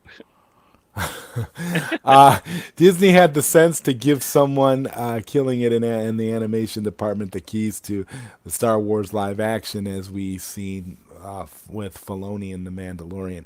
Yeah, so I don't know. I don't know if what if is on Filoni levels, but I think what if is I think a step in the right direction for Marvel. I just think it again, and I think it's because I've been conditioned to the point where my expectations for Marvel material is so low.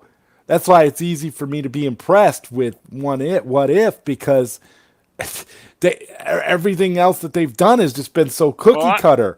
This at I'm a least tries to go in different directions. I don't know. I'm a pretty big MCU fan, I'd say, man. I like most of the stuff, but like I have not been too thrilled with a lot of the TV stuff. I like the Falcon and the Winter Soldier, and then but this What If, like the first 3 episodes are better than any of the rest of the shit that they put on for Marvel on TV.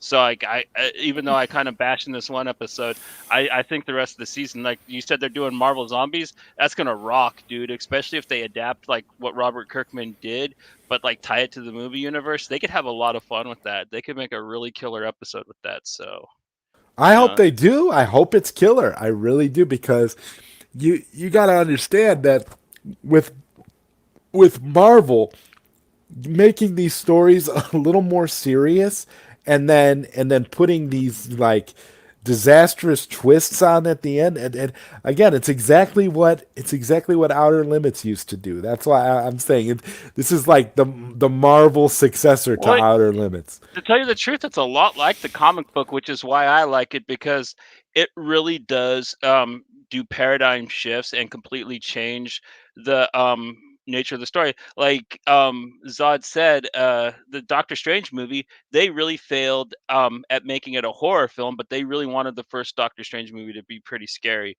But this one, it cut all of that out and it kind of made it more like if it like Lars von Trier tried to make Doctor Strange, like it Yeah. was like that kind of a psychological drama type film, and it was a neat avenue to take. I just think that they had the wrong guys on it or something, but I mean, I of would, course, I would be. That's why I'm kind of excited to see what Sam Raimi is going to do with the next Doctor Strange movie, because we know that Sam Raimi can do horror. We know that. So I could see him doing something, taking Doctor Strange in another direction and making things really, really crazy. But I don't know. I guess, like I said, for me, the bar is not very high when it comes to this stuff anymore. So what if is like fresh air to me, especially not being that big of a fan of the oh, stuff that's come definitely, out lately. especially yeah, especially for like stuff that's come out since I don't know Iron Man 3 era. Like it's definitely probably the best thing. Like since then, or yeah, that's after. Yeah, after the Netflix shows and stuff, yeah, this is on almost on par with like the Daredevil show. So, in my opinion, which Yeah, is yeah. good for them. Because it's good storytelling, and it's a totally different thing. And Katsuka says, a buff Lance Bass, Justin got ripped. uh Neo 7 says, especially the 90s Outer Limits. Yeah, 90s Outer Limits, that's what this reminds me of. Neo 7 says, Robert Patrick, yeah, he was Yes. on Was he? Outer Limits before as well. Copying that formula, knowing Marvel, they don't just copy and steal Snyder ideas. They copy and steal well-known films and TV shows, and obscure TV and films too. And people think Marvel did it first. Yeah, that's the problem. See, Johnny and I and Sonia are old enough to remember when, you know, when these kinds of shows, when they existed. So when we look at Marvel, we don't necessarily, we can see when they're trying to emulate something, but I have to give them credit for trying to emulate something as good as The Outer Limits, because The Outer Limits was a fantastic show. I'm not gonna lie, I loved it for all its 90s cheesiness, but at the same time, it really did have some compelling stories, and I always felt that the next live action successor to Outer Limits was the Black Mirror episodes on Netflix. No. when Black Mirror was on in England, the Channel 4 episodes were good, but like once they joined Netflix, like that show really took a dive in quality. It's like they're. It's like well, you know what? I have to agree with you there. But initially, what it was, I mean, I'm in agreement with you there again, Johnny, because that's where to me they felt like they felt kind of like they were the successor to Outer Limits. But I don't know. To this day, to me, nothing really has topped the Outer Limits as far as that kind of storytelling with a dark twist at the end. But What If is essentially Marvel's version of it. So Koopy Malik says, I'm curious on how Oscar Isaac played Moon Knight and Solid Snake. But to be honest, I'd rather they make live action version of Onimusha rather than Metal Gear. Yeah, that would be dope, man. That would be dope. Samanosuke's a pimp, so yeah, I would Oh love my to see a god, game. that would be great. Especially if they made a movie with the characters from Part 3, because remember they had Jean Reno in the third game, which was fucking awesome. Or was that the second game where there was Jean Reno in it? But yeah, that would be gangster. But Oscar Isaac's going to be awesome as Moon Knight. I have a lot of hype for that show because they have two of my favorite horror guys that are working right now, working on the show, Adam Benson and Justin Moorhead. They made movies like Synchronic and The Endless, and they're really, really creative and really clever. And I hear that they're going to be playing with the Jeff Lemire run of Moon Knight heavily, which involves him being really crazy. So I'm looking forward to his Moon Knight. I think that's actually going to be something might be talked about positive on the show. Who knows though? You guys are Well, really hey, listen, quote unquote. I'm willing to give Moon Knight a shot. You know me, man. I loved Daredevil. I had no problem whatsoever with the Charlie Cox Daredevil. Okay, so and Sonia liked Daredevil as well. So that's 3 out of 3. For Daredevil, I that's why I'm saying I don't understand. Like Moon Knight, I'm all about it because I think wasn't it really has potential. talking about you, dog. I was talking about some of the folks in the chat. Okay, well, no, I just wanted to point that out that the three of us, as far as that goes, I think we'll be okay with Moon Knight. I really do. Now, is Moon Knight going to be on Disney Plus or is it going to be on Hulu? I think it's going to be on Disney Plus, but oh wow, yeah, it's going to be a weird one because like it's literally about like a dude that's crazy who is possessed by the Egyptian moon god, and depending on which arc, he is incredibly violent. I mean, like he's more violent than Batman. So yeah, even when he's not like completely insane and almost evil, like he is like beating the hell out of people. He's a particularly brutal. He's really gonna make Sparkles Pattinson look like a little whiny boy. Going off of some of the stuff I saw in Falcon and Winter Soldier, though, made me think that like they'll actually have him do some beatdowns in it. Like it's not gonna get gory. He's not gonna push people off of buildings. Probably, which is gonna suck. But I hope he does. I hope we get to see one dude get pushed off a building and splatter with a whole bunch of gore on the ground. I hope it happens. Oh my god! Come on, Disney Plus, bring it! Oh my god, that'd be amazing. We'll see, because I mean, I don't know what to expect, but I think that going off the Lemire thing is pretty safe. And it was weird and violent enough to not be gory. So I think as long as they keep close to that type of Moon Knight storytelling, which they will, because it's one of the most popular run probably. So it's what we'll get, and it'll be fine. I'm pretty sure. I hope. Otherwise, I'll be up here talking more shit than you Snyder fans about it. Trust me, I'm that big of a Moon Knight fan that if it sucks, I will fucking. Well, yeah, because you're a Moon Knight fan, so you already.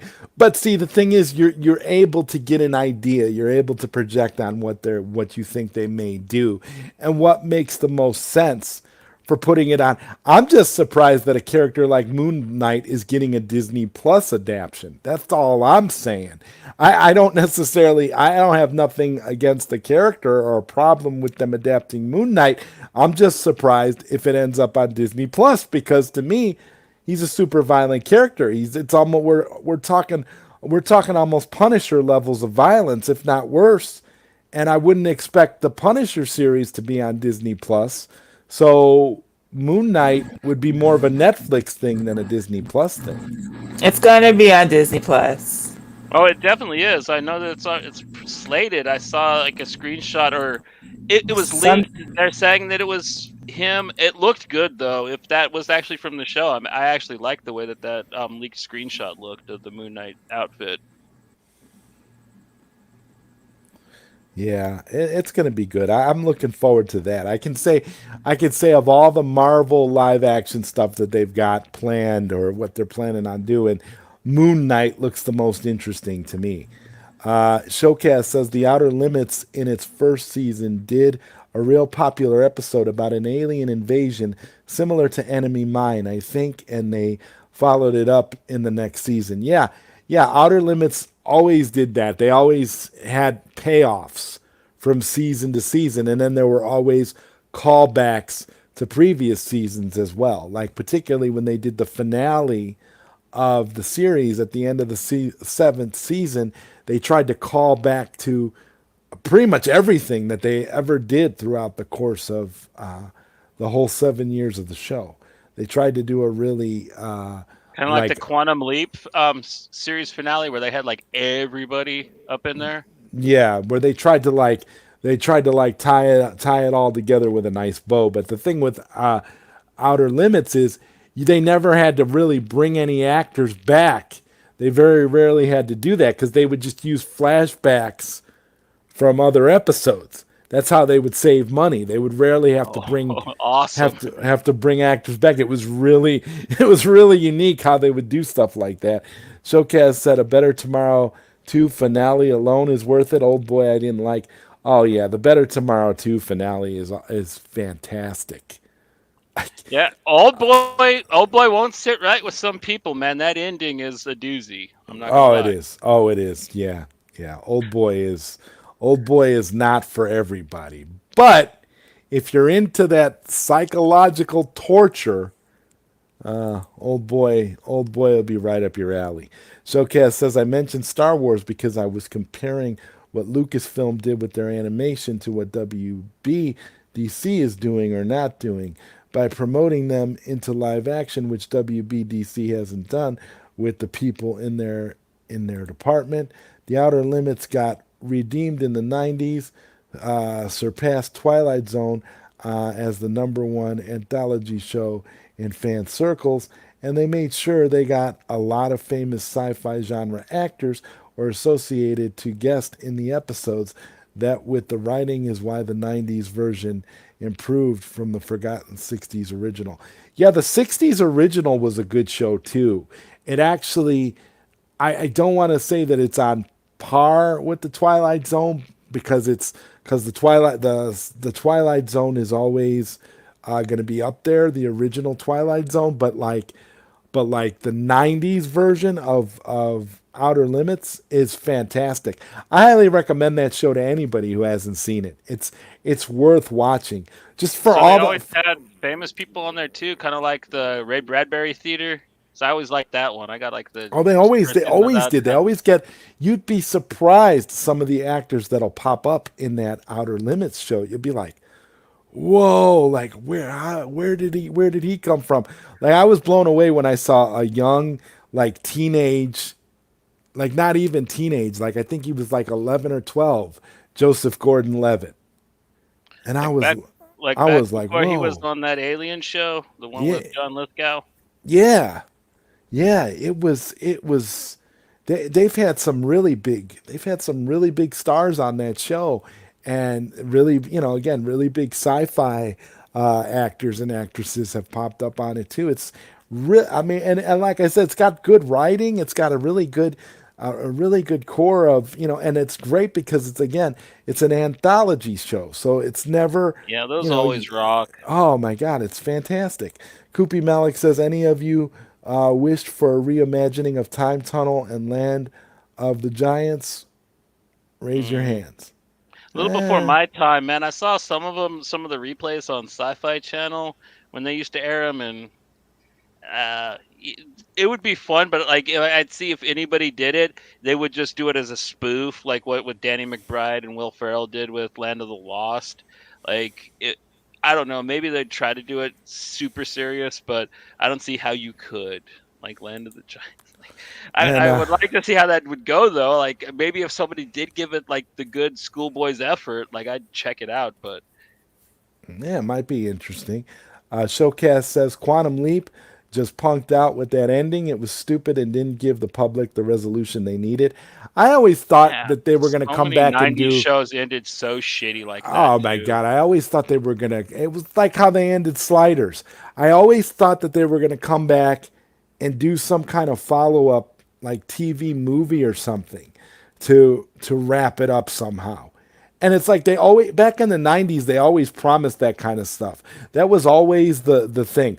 Oh well, eventually maybe we'll do a movie of the week and we'll tie it up for all those kinds of shows that were popular at that time. They always said that type of stuff, and it's funny nobody ever came back and did it.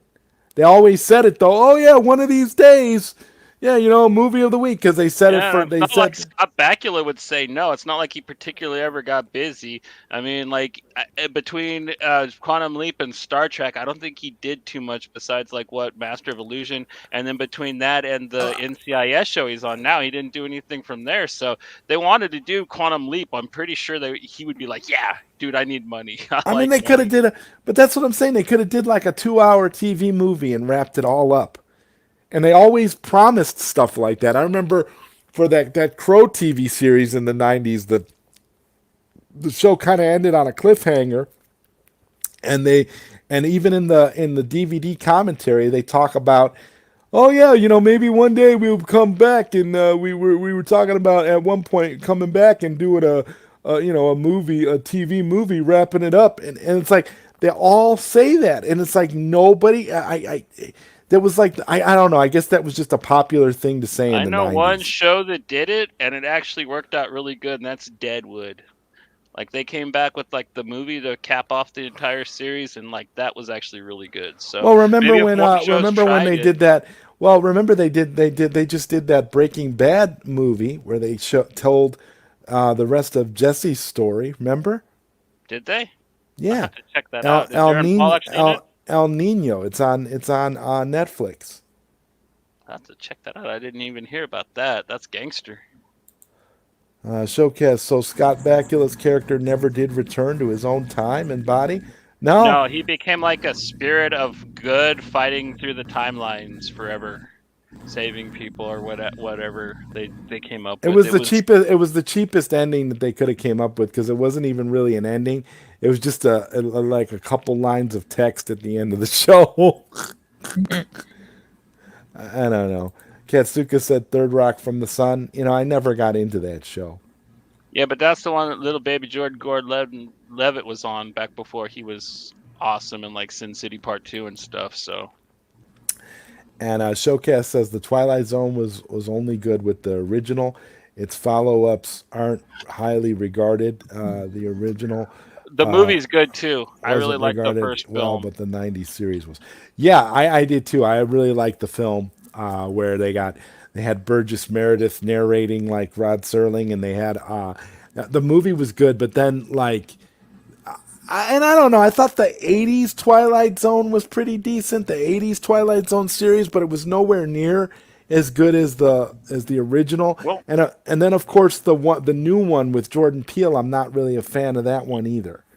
you can't replace Rod Serling. I mean, the guy was No, a monolith. He was an icon. He made smoking cigarettes look so fucking cool. He would come out. every show. He would come out with his twisted, weird little poetry that launched every episode, and like his monologues were just so beautifully rendered.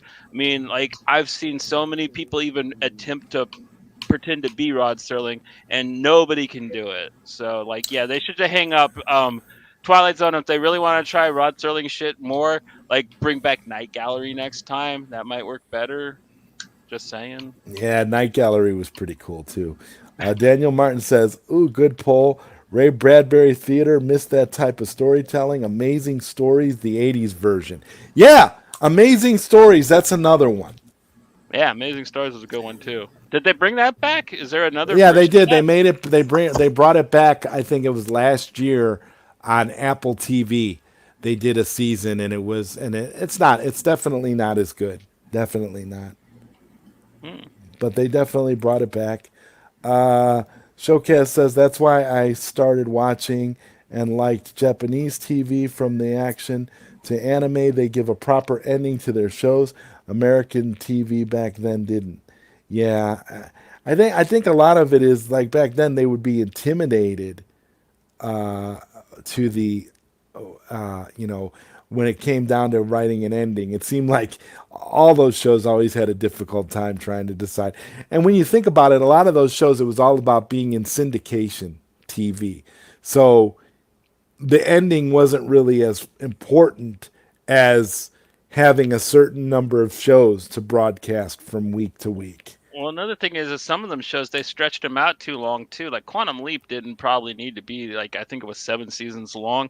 I bet you if they would have tried to cap it off at 4, like they would have actually maybe been able to come up with a clever ending. But when you drag something out to as long as it, because I have the box set for it, and it really drops off in quality in those last seasons. And yeah, and when you try to cap it up after that, it's not worth it. That's why I kind of like that they do the shows shorter now. Even like with network television, they're like, okay, yeah, no, this show is only 5 seasons long, but that's cool. It ended badass, and it was a cool show the entire run. And not Well, all the like, time, but you well, get well, that like, more well, often than like not Breaking nowadays. Bad. Like Breaking Bad, for example, is like a perfect series. You watch it from beginning to end, and it's like it's a perfect series. They don't you don't need anything else. Speaking of which, El Camino, yeah, El Camino was the is the movie about Jesse Pinkman, and Zantec says it was pretty average. Yeah, but it was I don't know. I thought it was a decent story. It might have been average, but I don't know. It was decent. I mean, it's not.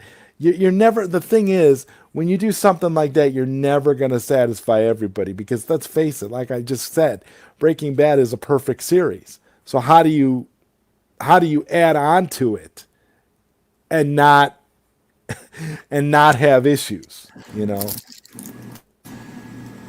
I don't know. I don't know. I think you'll like. I still think you'll like the movie. Zentech says, "What's up?" By the way, hey, what's up, man? Good to see you.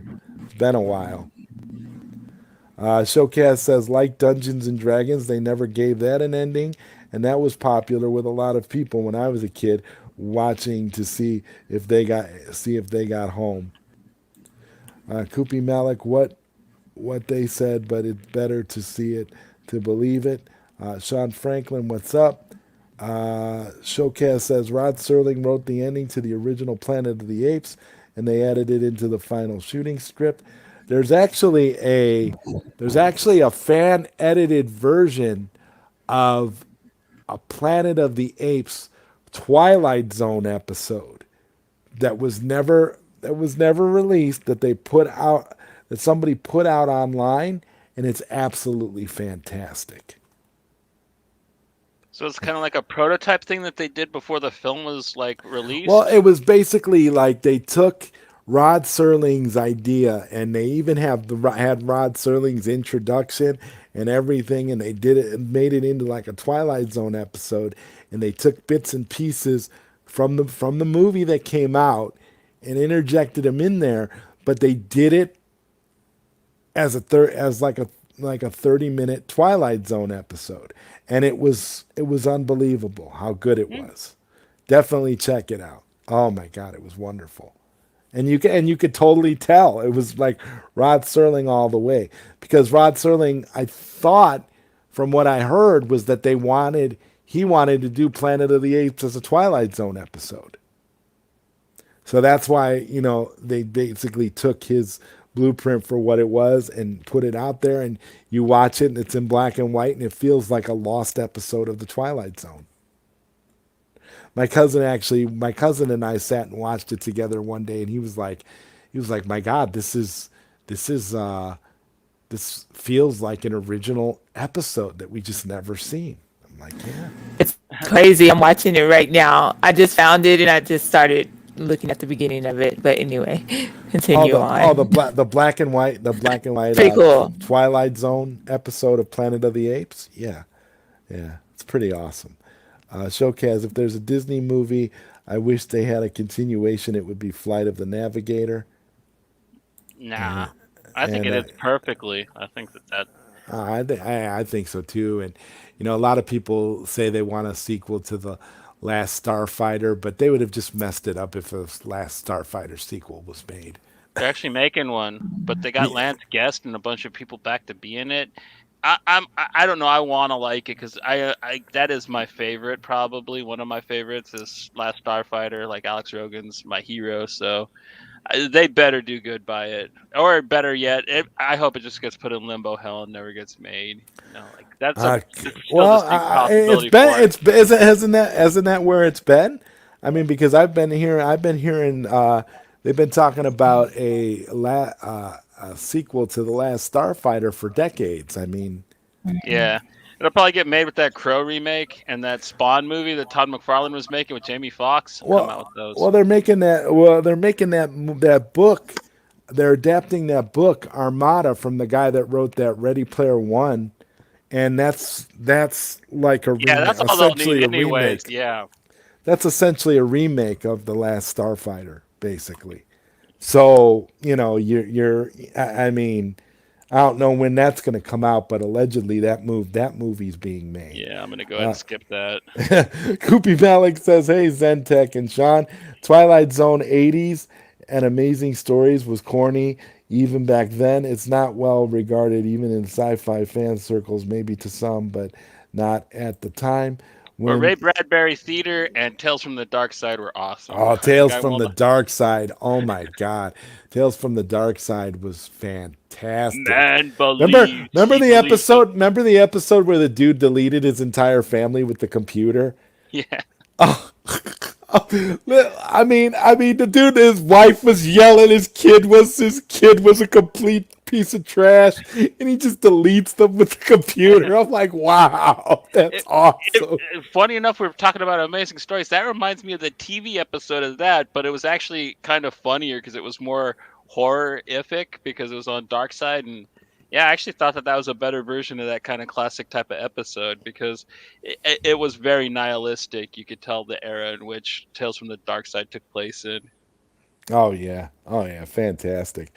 you know but that was like and like even back then they were using technology as like a cautionary tale kind of thing. Technology has always kind of been what they use as their scapegoat for all the bad things that are going to happen.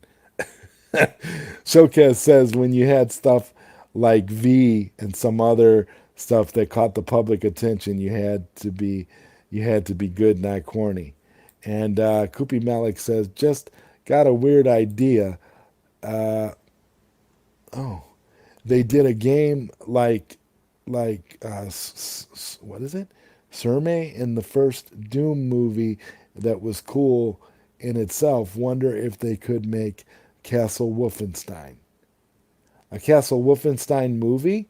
I'm actually surprised that they never made a Yeah, that's Wolfenstein pretty movie. easy. Just have a guy running around shooting Nazis. I mean, Well, not only that, it's like it just seems with the like mech suits and it stuff wasn't too. I that mean, wasn't that a movie that like wasn't that what that movie Overlord was?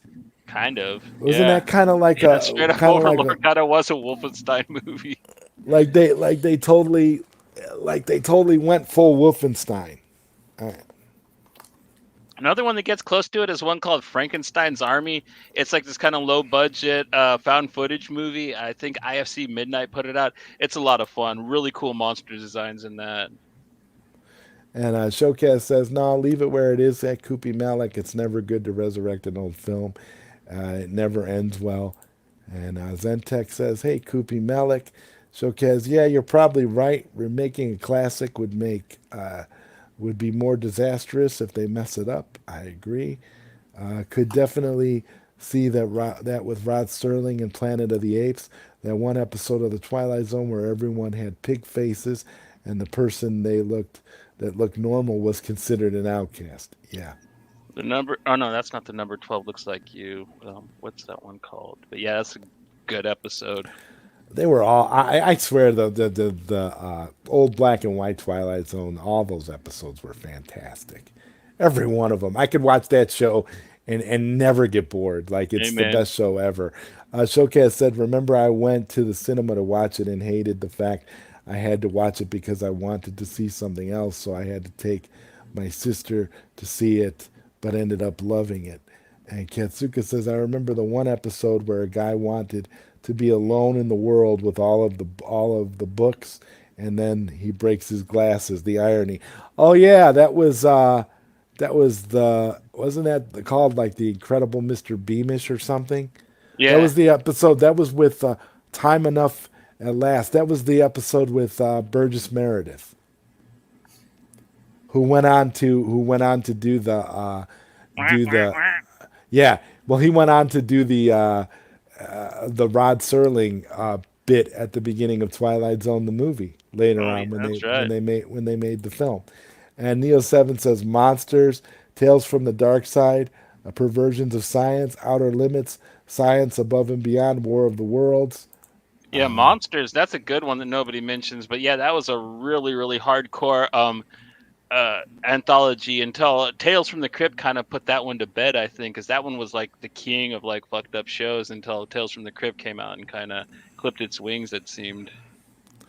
Oh man, Tales from the Dark Side though, man. Oh my god. Tales from the Dark Side and Ray Isn't the Twilight Zone and Amazing Stories. Those two were classics. Twilight Zone 80s simply wasn't. Yeah, yeah, like I said, there's nothing that beats the original Twilight What Zone. about Friday the 13th, this series? How'd I you guys in the remember chat that rate that that? that show. You know what's funny? I thought that show was It was actually pretty awesome. entertaining, and the funny part was it was like I remember having friends that would watch it that kept waiting for Jason to show up at some point, and I was like, it's not gonna happen. He's not gonna show up. I never watched it. I wasn't interested. Didn't someone die in the making of Twilight Zone the movie? Yes, Yeah, the Victor guy that Morrow was and the two guy that kids. was yeah, the guy that was racist at the beginning of the Twilight Zone movie, and he got he got bladed to death by a helicopter propeller. Him and the kids. It's like big news now, but back when the movie came out, nobody talked about it. Like I didn't know about it until I don't know about 10 years ago when people actually finally started talking about it. So it is a really big controversy around the film, but it's not one that most people knew when it came out. You know what I mean? So I still have an affinity for the film, even though like yeah, there's some badness attached to it. Showcase says, yeah, that show was brutal. Like the episode where a man invents a stop clock, then stops time, then drops and breaks the device, and he's trapped while everyone is frozen. Yeah, that'd be the one problem about that. So ironic. It's like be careful what you wish for because now you've got this power, and it's something that's so fragile that once it breaks, you're stuck. Yeah. Neil Seven said, I loved the Friday the 13th series. John D. Lamoy made an appearance in Jason Goes to Hell. That's awesome. Yeah, that series is good too. Another series too. If you're talking about series of the time, that Nightmare on Elm Street, Freddy's Nightmares was a pretty good series too. Had some I never pretty, did catch that. Like it's I've pretty heard mixed awesome. things about it over the years, but Yeah, it's got some really good episodes. It's got some really bad episodes, but it's also got some really great episodes that like hold up, the mythology of Nightmare on Elm Street really well. okay, so some of the episodes actually had to do with the films. That wasn't just like an anthology film or anthology show. It's not that. Well, like for example, the one episode that ties directly to the films is the actual prequel episode where they show the families where it's all about the families hunting and burning Freddy down,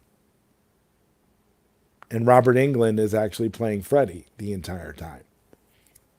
Nice. So it's a prequel to the original Nightmare on Elm Street film. And Daniel Martinez, they also did a Nightmare on Elm Street.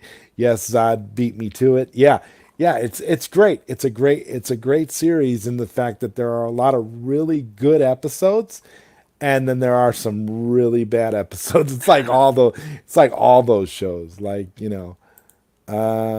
Showcase says like Gremlins to be it's like a Twilight Zone episode. Be careful what you wish for. Yeah, Gremlins could have easily been a Twilight Zone episode.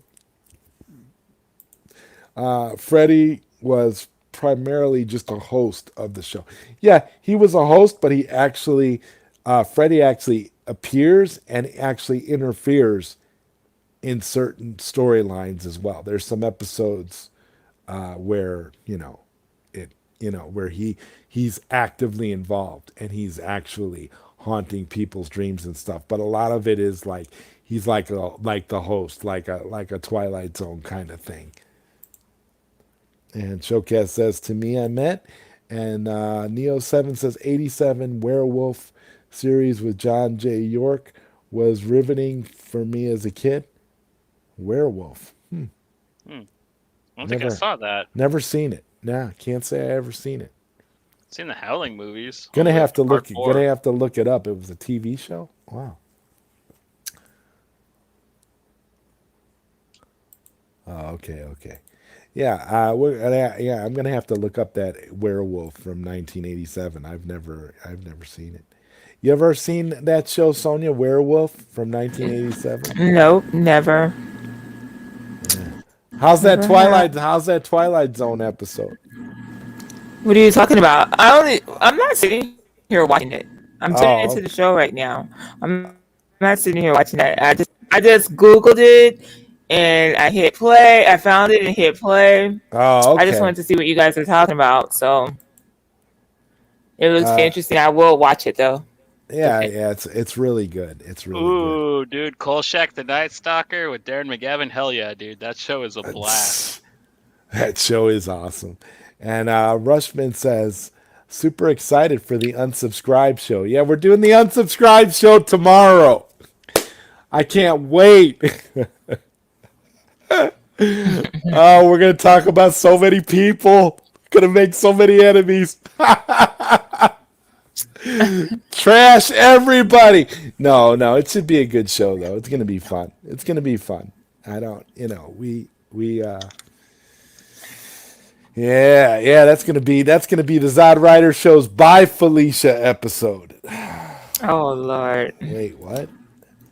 Yeah. Wait, what? Wait, what? That sounds like Sonia. Wait. What? What?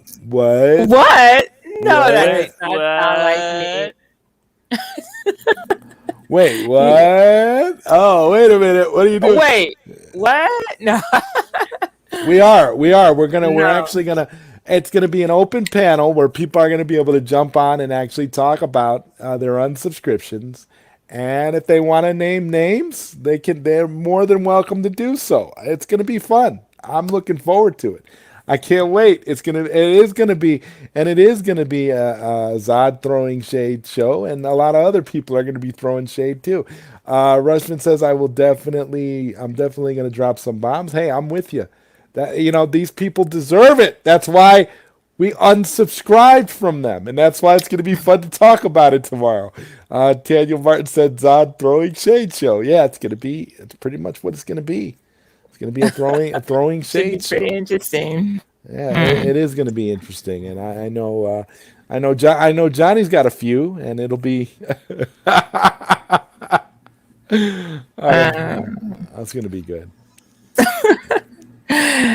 Oh my God, that's when all your haters are out.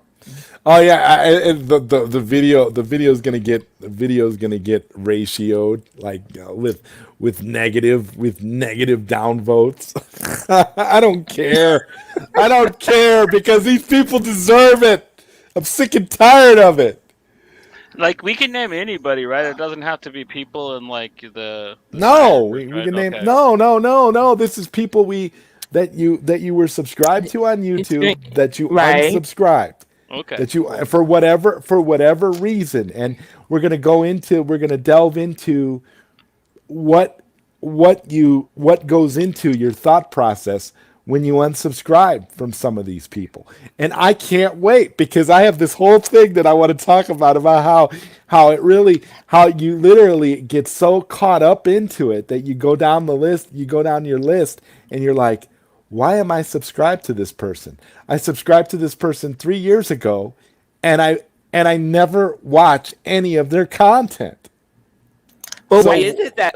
But why would it be that you never watched any of their content? Is it because you're not getting the alerts for what they're putting out, or is it because you just never? or because I'm just not interested in anything that they put out, or that I am getting the alerts but I'm just not interested. I just don't care.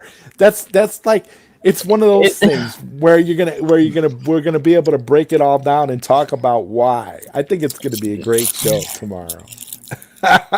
it's gonna be a crazy show. And Showcase says, so you're saying the unsubscribed like Felicia? Yep, yep. I even got by Felicia on the thumbnail. So it's definitely a shade throwing episode in a sense. It really is, because people, and I'm not, and it's all in fun too. Because again, I Yeah, it's don't all want in to fun get because fuck those people. It's actually fun to say, exactly.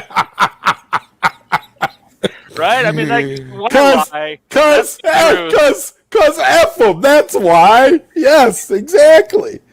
Daniel Martin says Chris Wong. Well, no, Yeah, I talked a lot about Chris Wong last week. I'm not really gonna mention Chris Wong too he wears much. suits, eats hot dogs. He What else wears is there to suits and eat say? hot dogs. There's nothing else to say about him. He's a Warner Brothers. He's a Warner Brothers spokesperson now. There's really nothing else to say.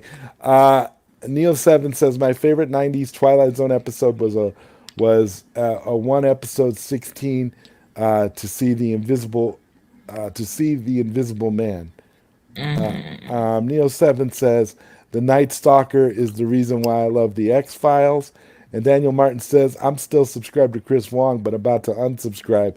His show is so generic and nothing, but I'll save my thoughts. Hey Daniel, yeah, you can jump on tomorrow, and if you wanna give your thoughts and you wanna unsubscribe to Chris Wong live on the show tomorrow, that's awesome. That'll be great. We can talk all about that. And this is the thing too. I don't care because at the end of the day I feel like these people. It's not like these people are watching my content anyway. So I really don't care what any of them think. It's not a big deal. The problem with YouTube is when you actually start caring about what people think, you shouldn't be doing this anymore. You shouldn't care what anybody thinks. When you're doing YouTube and you're trying to bring build your brand, you shouldn't care what anybody says or thinks. You should not give one F, and you should be willing to say bye Felicia to all these people for real. It's not even a problem.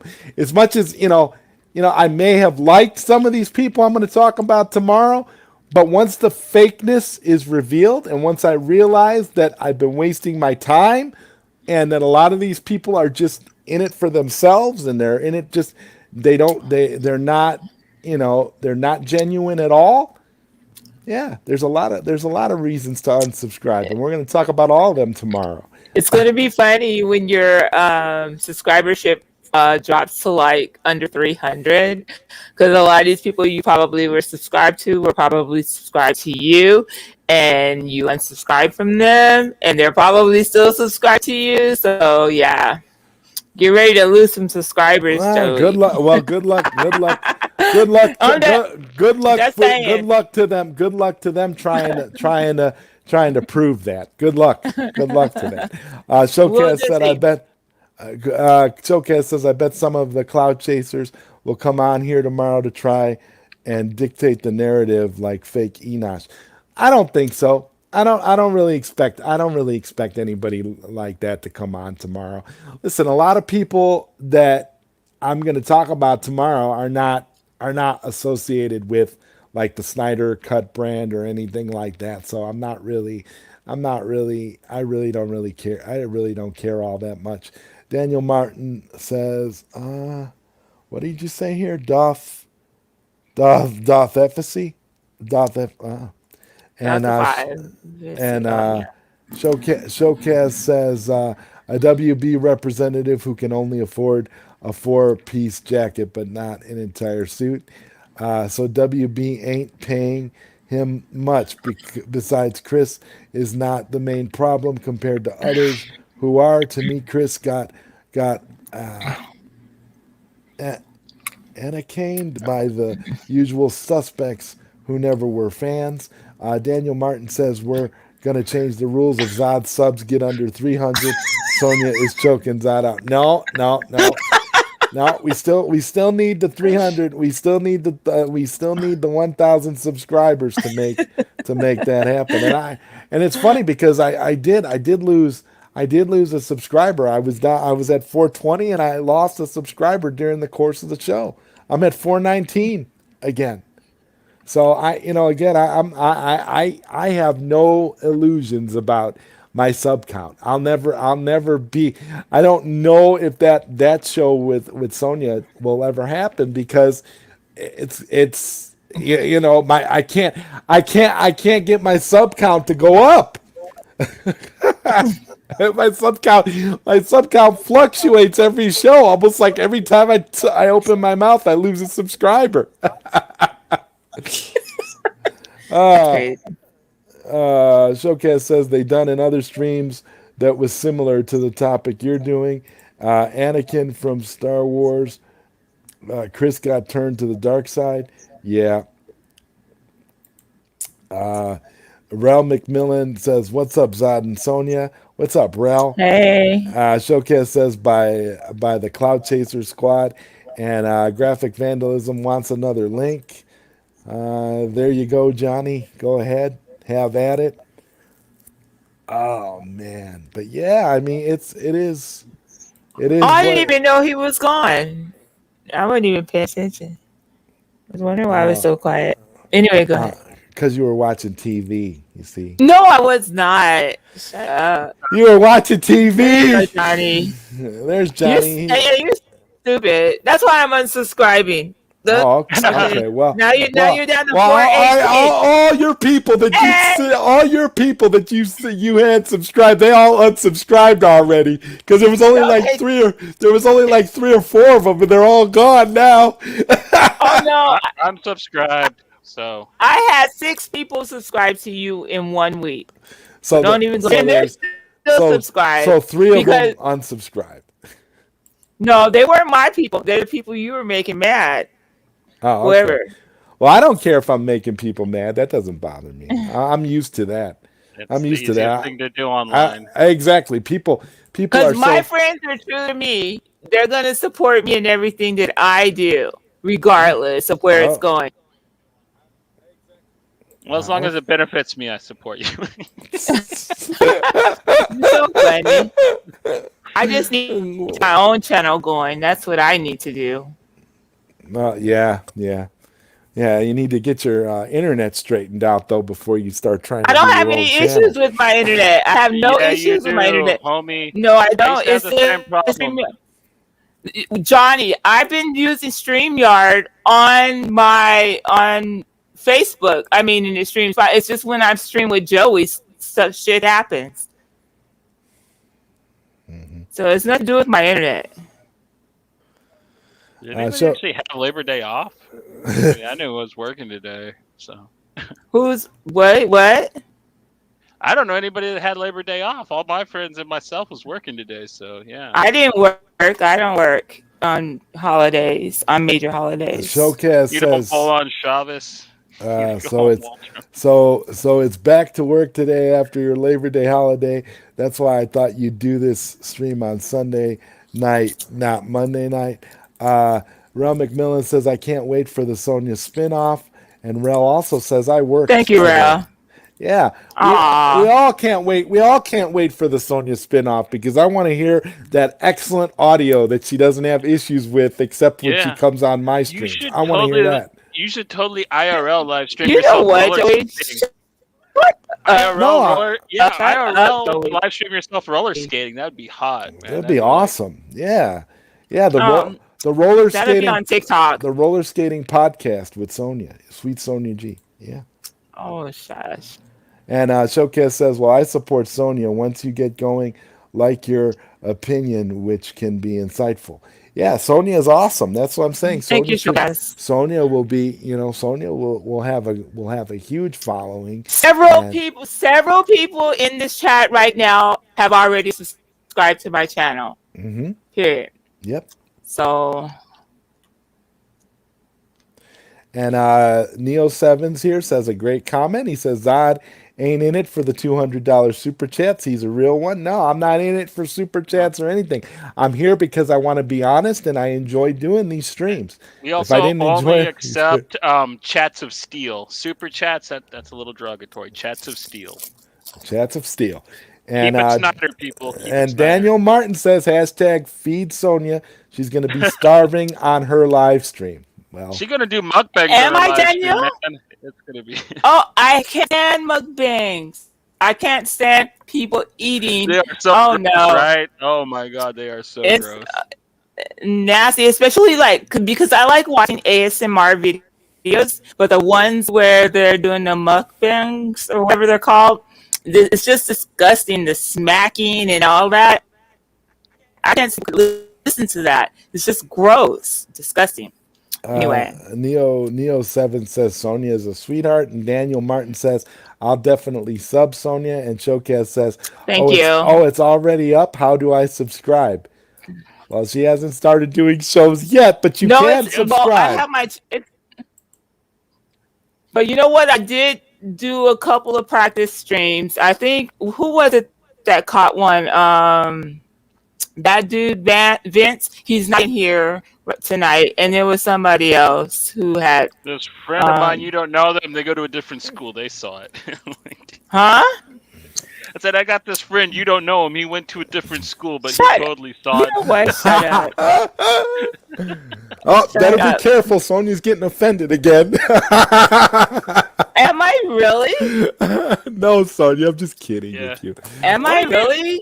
What's your take what on is there to rollerblades, though, compared to like regular skates? Do you have any kind of preference between the two of them? I used to rollerblade when I was younger. I don't care for rollerblades. I like the quads. Yeah. Better. Classic style. Yep. And didn't you say your favorite pair of skates is the yellow ones? No, I did not say that. Oh, okay.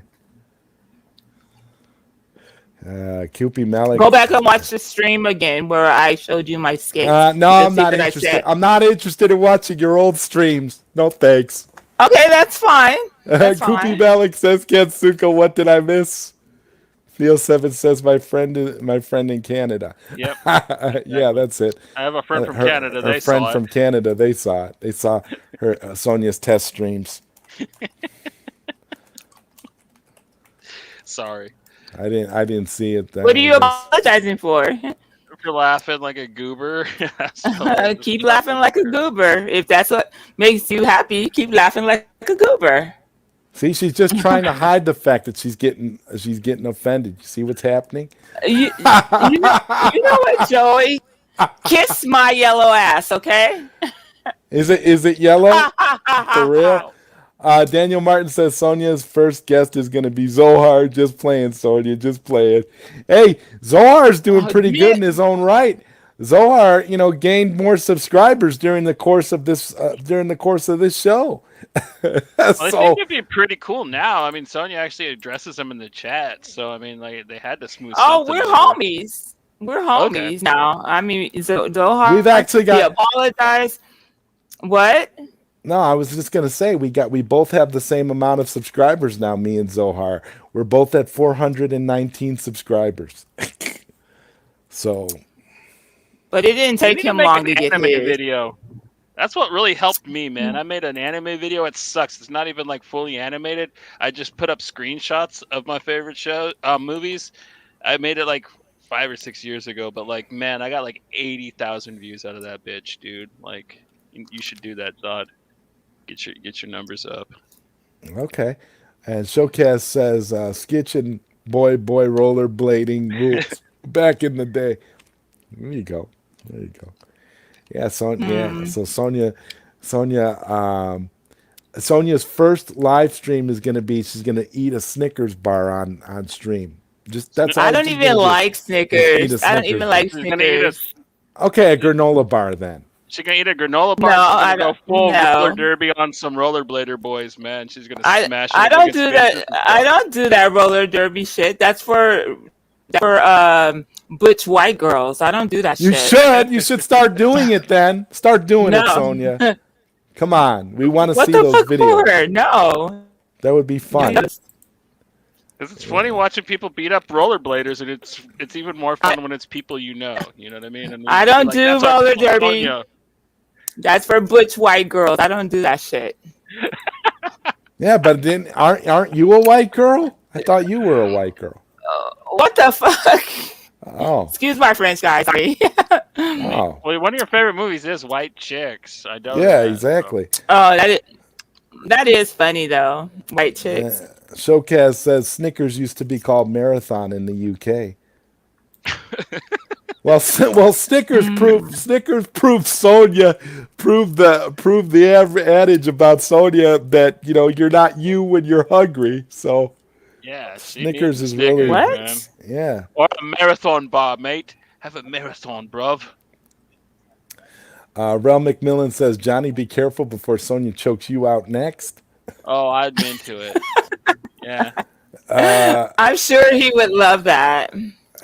Daniel Martin says start a new trend, Sonia, and Koopy Malik says stickers. No, Snickers. I think you could eat some stickers too. I mean, Yeah, I she see could some eat. She could eat stickers. She could eat the stickers and get real high off of the adhesive from the stickers. Yeah, like old school paint chips. You guys are fucking stupid. Yeah, we could see you just getting real high, licking the stickers, and yeah. I don't think so.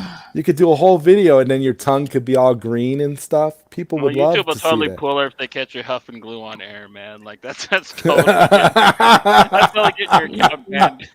You guys are- It's right there. I don't care to hear about how you guys get high and stuff like that. So don't be putting that Okay, well, shit why off don't you on tell me. us how you get high then? I What do you do? What is it? Mushrooms, blunts? What do you do, Sonia? don't do any of that shit. Okay, so you just burn it into the air like incense. Incest. Look at where your What brain's the at. fuck? Incense. I know, right? Anyway, Wow, that went creepy really fast for no reason. Yes, it did. Burning here incense. like incest. Incense.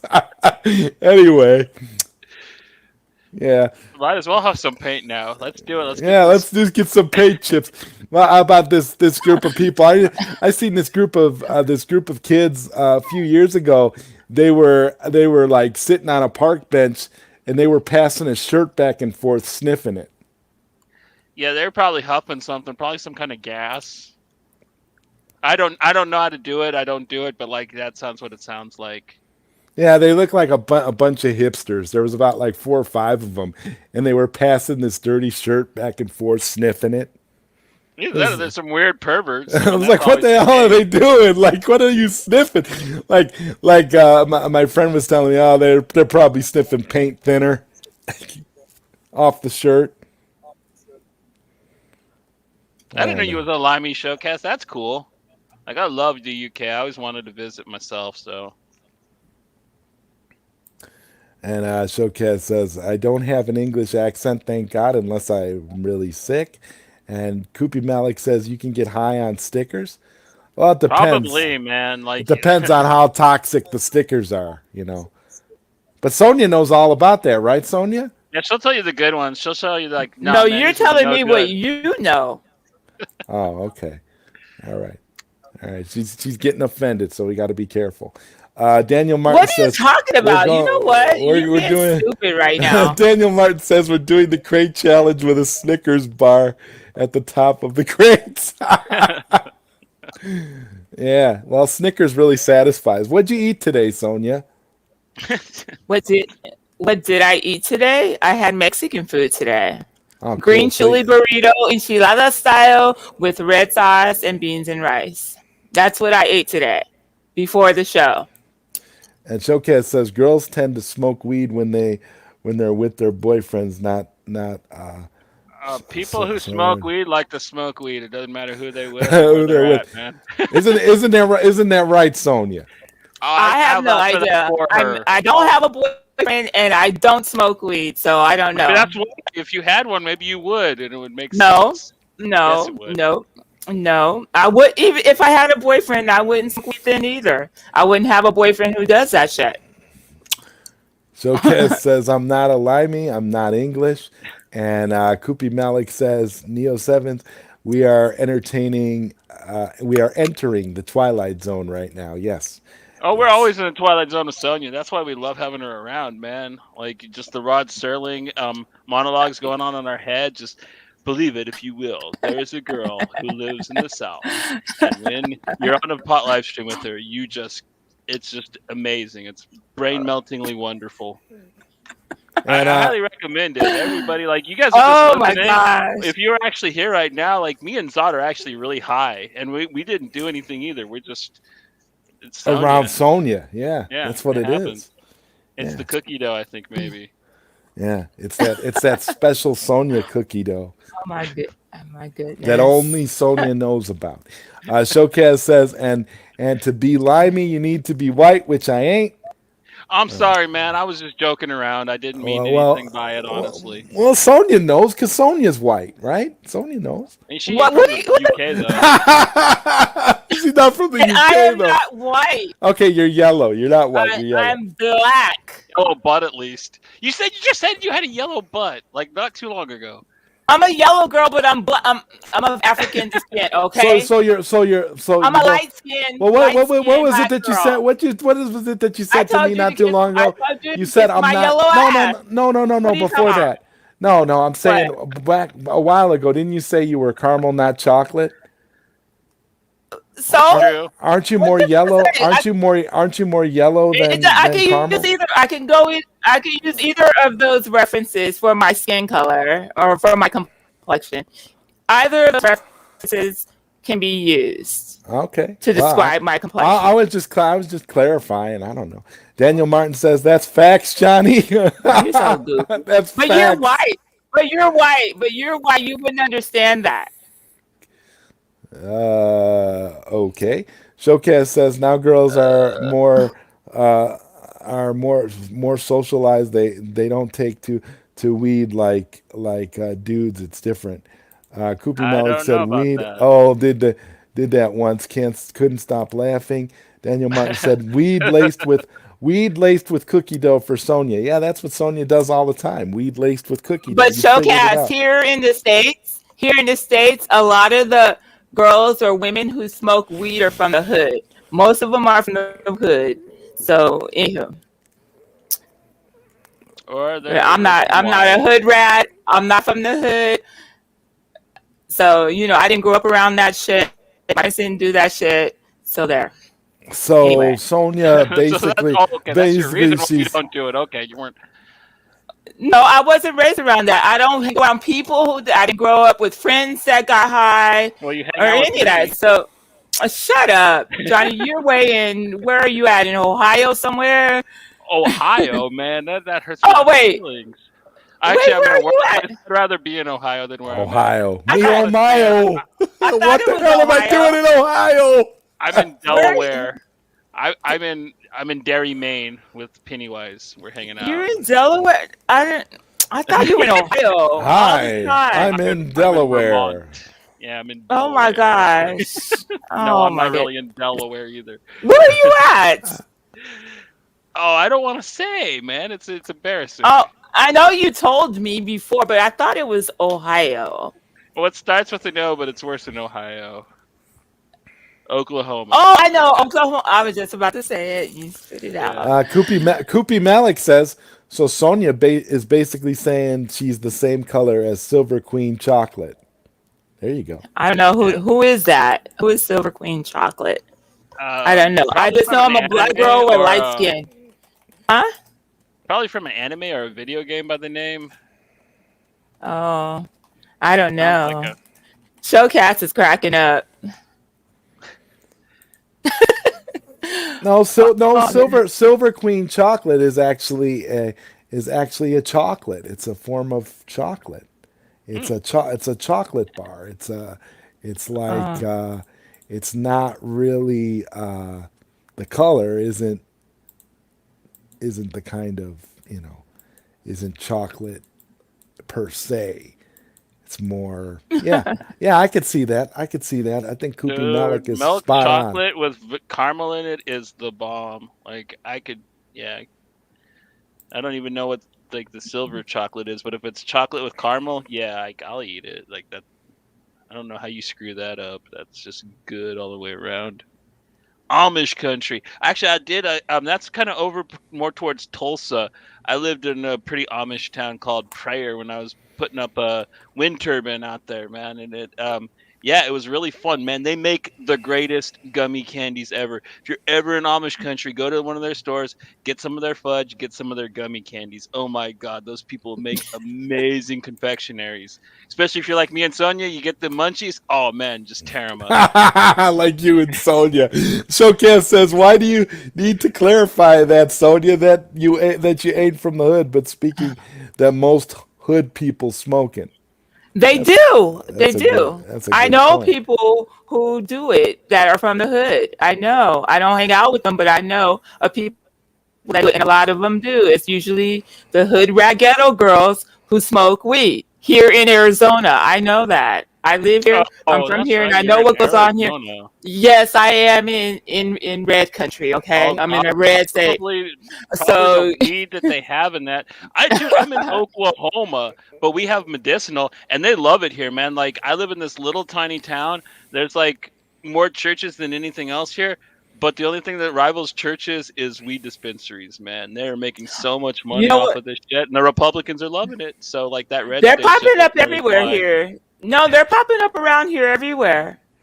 They're everywhere you go, like every other block. So no matter So where you yeah, go, Yeah, yeah. How often do you visit the dispensary, I Sonia? don't. I don't. I have no need to. Oh, Daniel Martin says she's from Scottsdale. She's living the boogie life. No, no. But I actually live on the borderline of Scottsdale and Phoenix in a pocket of Phoenix called Arcadia. So it's like right borderline to Scottsdale. But Sonia of no, I'm not. Arcadia. I'm not that bougie. I'm not that bougie. But Sonia of Arcadia. You actually have a title now. You are Miss Sonia of Lady Sonia of Arcadia. no, no, Yes. not at all. Koopy Malik says Johnny is in Transylvania, Oh, I and wish. and I love Eastern Europeans. So yeah, I would love to actually go over there and hang out. I've always wanted to see Dracula's castle in real life. I'd want to hang out oh there. yeah, yeah. Johnny's gonna do a real life found footage I'll probably get Castlevania eaten over there. documentary. I'll probably get eaten over there because they're crazy, but whatever. I'll have fun. And Showcast says in the community there are 56 shades of black from white skin to dark skin. That's what Sonia means by yellow because there is a term called high yellow. Okay, that's Yep. cool. Because one of my favorite ska singers from Jamaica, he calls himself Yellow Man, and he is really light skinned. So I was wondering if that's what he meant by calling himself that. And Probably. And Koopy Malik says weed dispenser, cool. And Neo7 says I bought some Sundays from an Amish store in Tennessee a couple of weeks back. And Showcase says most people I seen smoking weed were middle class. They even grow the stuff, so I wouldn't say it's a hood thing. yep. Actually, man, I know the richest kids that I went to school with. I used to sell to. You know what I mean? So like, it doesn't matter where you're from, really, man. Like if you're inclined and you party, you probably do it. Like it's just a social thing, like Showcaz was saying. But like once you get into it, No, like you don't really. Most people that like get smoke a little, like they'll smoke a little when they're at their house by themselves too. I mean, just how it yeah, but goes. he was. I'm talking about females. He was talking about female. I don't know any females growing up. Period. I don't know any females that are not from the hood that smoke weed. Oh, I've the lived in craziest Arizona all pothead my girls, life. You know, this is my craziest home pothead state. I'm just craziest saying the pothead girls potheads I that ever I do known know. rich ass white Christian girls, man. Like really, really like strict Christian girls I'm too. sure, I'm sure it might exist, but I personally don't know of any. The ones that I know of that do smoke are hood rats. So And the Film Goblin, what's up, Film Gob? Good to see you, man. He says, "Did you get your Snyder Cut, ZodWriter? Which version did you get?" I actually have the UK release, and I have the Best Buy Steelbook edition of the Snyder Cut. So those are the two versions that I have. I'm not going to buy that box set because that box set is a rip off. The Snyder trilogy box set. What versions? Did you get any other versions, Film Gob, than the ones that you did in the video? Because I know in your video you had you showed a couple of different ones. Daniel Martin says, "I dubbed thee Sonia of Arcadia. We love you, Sonia." And Koopy Malik says, "The hood sounds gangster." It can be. the hood is Scoopy. It is, Koopy. We're gonna get you. We're gonna get you we're gonna get you some stuff. We're gonna get Sonia. We're gonna send Sonia a bunch of stuff from the dispensary for the next show. What do you For review. We want you to review it. Oh hell no! We want you to review Because I those love my job. gummies. I love my job, and I'm not gonna, do anything to mess that up. So Showcast says Yellow Man is an albino, which isn't high yellow, but other than that, yes, high yellow means you are mixed race or from a mixed race again, like parents. DJ Yella from NWA is a good example. Oh yeah, I remember Okay. DJ Yella. Yeah, Interesting. Thank you very much for that clarification. pow pow. Yeah, we're sitting here like those are Katsuka's words. Pow pow. Where is Katsuka at? Oh, you scared him away. You got quiet. yeah. No, never that. Katsuka loves me. He was afraid you were going to start snapping again, so he left before it could happen. What are you talking about? You're weird. And Film Gob says, "I'm hopeful to get my Steelbook tomorrow." Yeah. Oh man, the Steelbook is beautiful. I love the Steelbook. If my camera was working, I'd show the Steelbook. The Steelbook is the best. I think is the best looking one of all the releases. But yeah, yeah. I mean, yeah. So let's see. So we got to get her. We got to get her some edible gummies, Johnny. That's what we got to. That's what we got to get Sonia. I'm Jimmy for the rest of the night. You're Yeah, Jimmy just for the rest of the show. Neo7 says, "I'm expecting my copy in the mail tomorrow." Yeah, most people have started receiving their copies. I've seen, a bunch of people on YouTube posting about it too. It's just good that it's out, that it's available worldwide for everybody now. They're putting that out on disc already. That's kind Yeah, of it's out on disc. kind of quick for a streaming service. Usually they take like a year to put that stuff out. Well, it's been out in Europe and other parts of the world on Blu-ray for several months now because a lot of those places don't have access to HBO Max.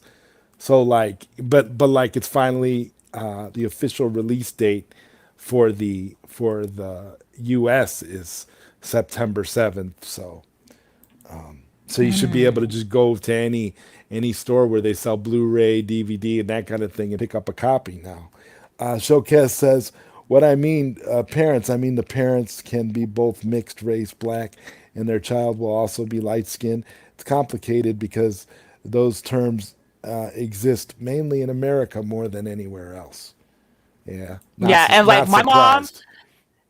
my mom is half Native American and black, and then my dad, he's black, but my great grandparents Irish and mulatto. So, I have Irish blood running in me too. So it could be the Native American, it could be the Irish blood. I don't know.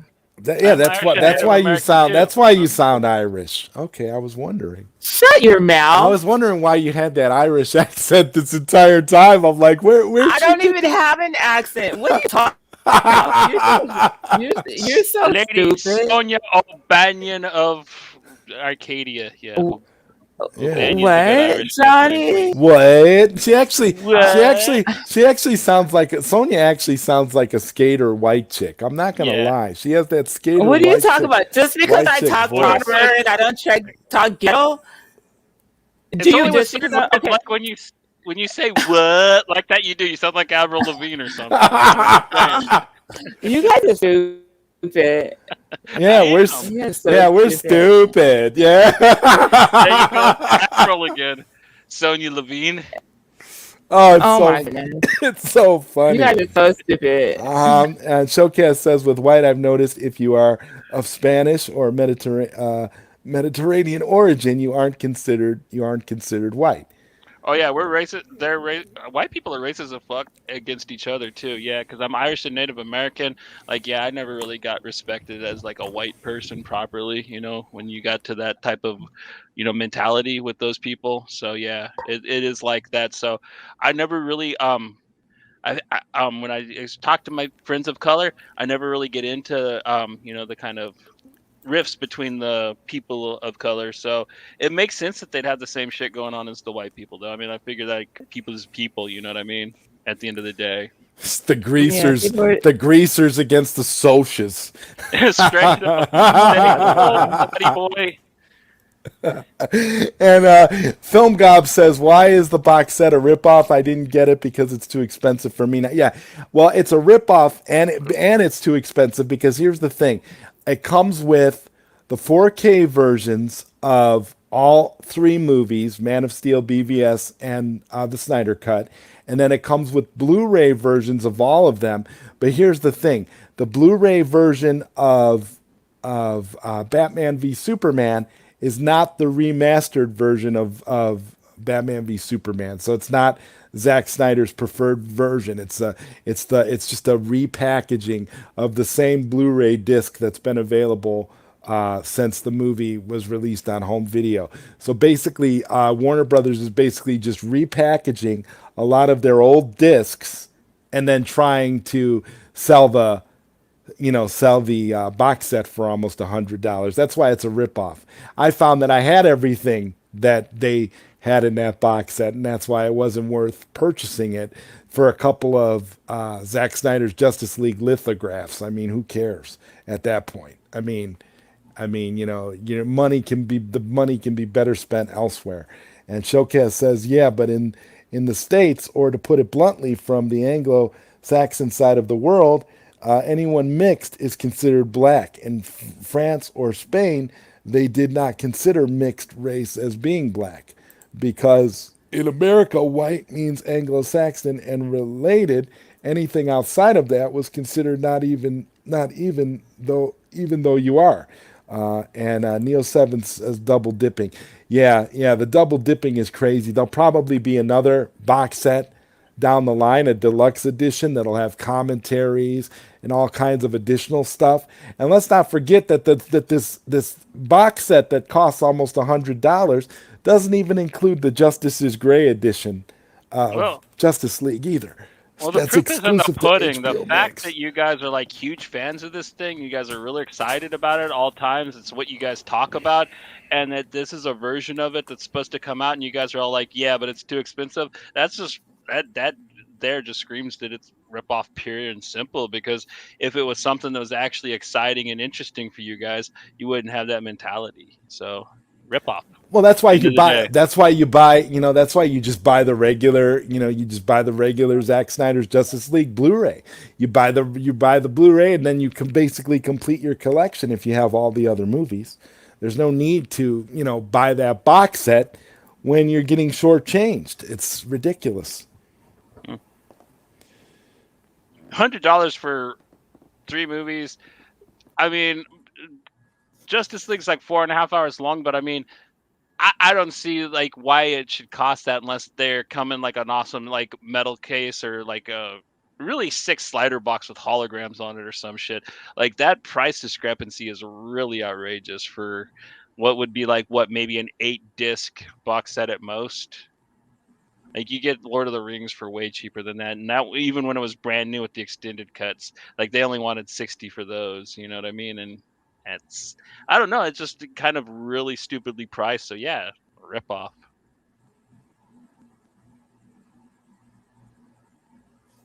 Did I go robot? Hello? Hello? Can you hear me, Hello. Johnny? I can hear you. I don't know what happened to Joey. That's Okay. really weird. I don't know. He goes incognito sometimes. Yeah, So he's I ever I since don't he know. ever Go since he did ahead. that science experiment, man, with the teleporting thing, man, he's kind of slowly been turning into a fly, and I don't know what's happening with him. I mean, Mm. I'm a Jeff Goldblum fan too, but I think Joey's taking it a little too far, man. You're taking it a little too far. What did I do? Where'd you go? I don't know. I cut out for a minute. I don't know. It's that teleporter again, man. You shouldn't idolize Jeff Goldblum that hardcore. Showcast says so. If I were oppressed, excuse me, by the English, like the Irish were, or at war with the British, like Spain, they said you were not white. It was for ethnic and political dominance that still exists today. Okay. And Neo 7 says Criterion prices. Yeah, Criterion prices. Criterion prices for these Zack Snyder movies that everybody already has. The only one that people needed really to complete their collection was the Snyder cut. So it doesn't make sense to buy $100 box set. I at this point, especially with virtually no bonus features whatsoever, except that Road to Justice League featurette that's on HBO Max and was also included with the European releases of the discs several months ago. Which, by the way, the discs are exactly the same as the ones that are being released in the United States. Same exact artwork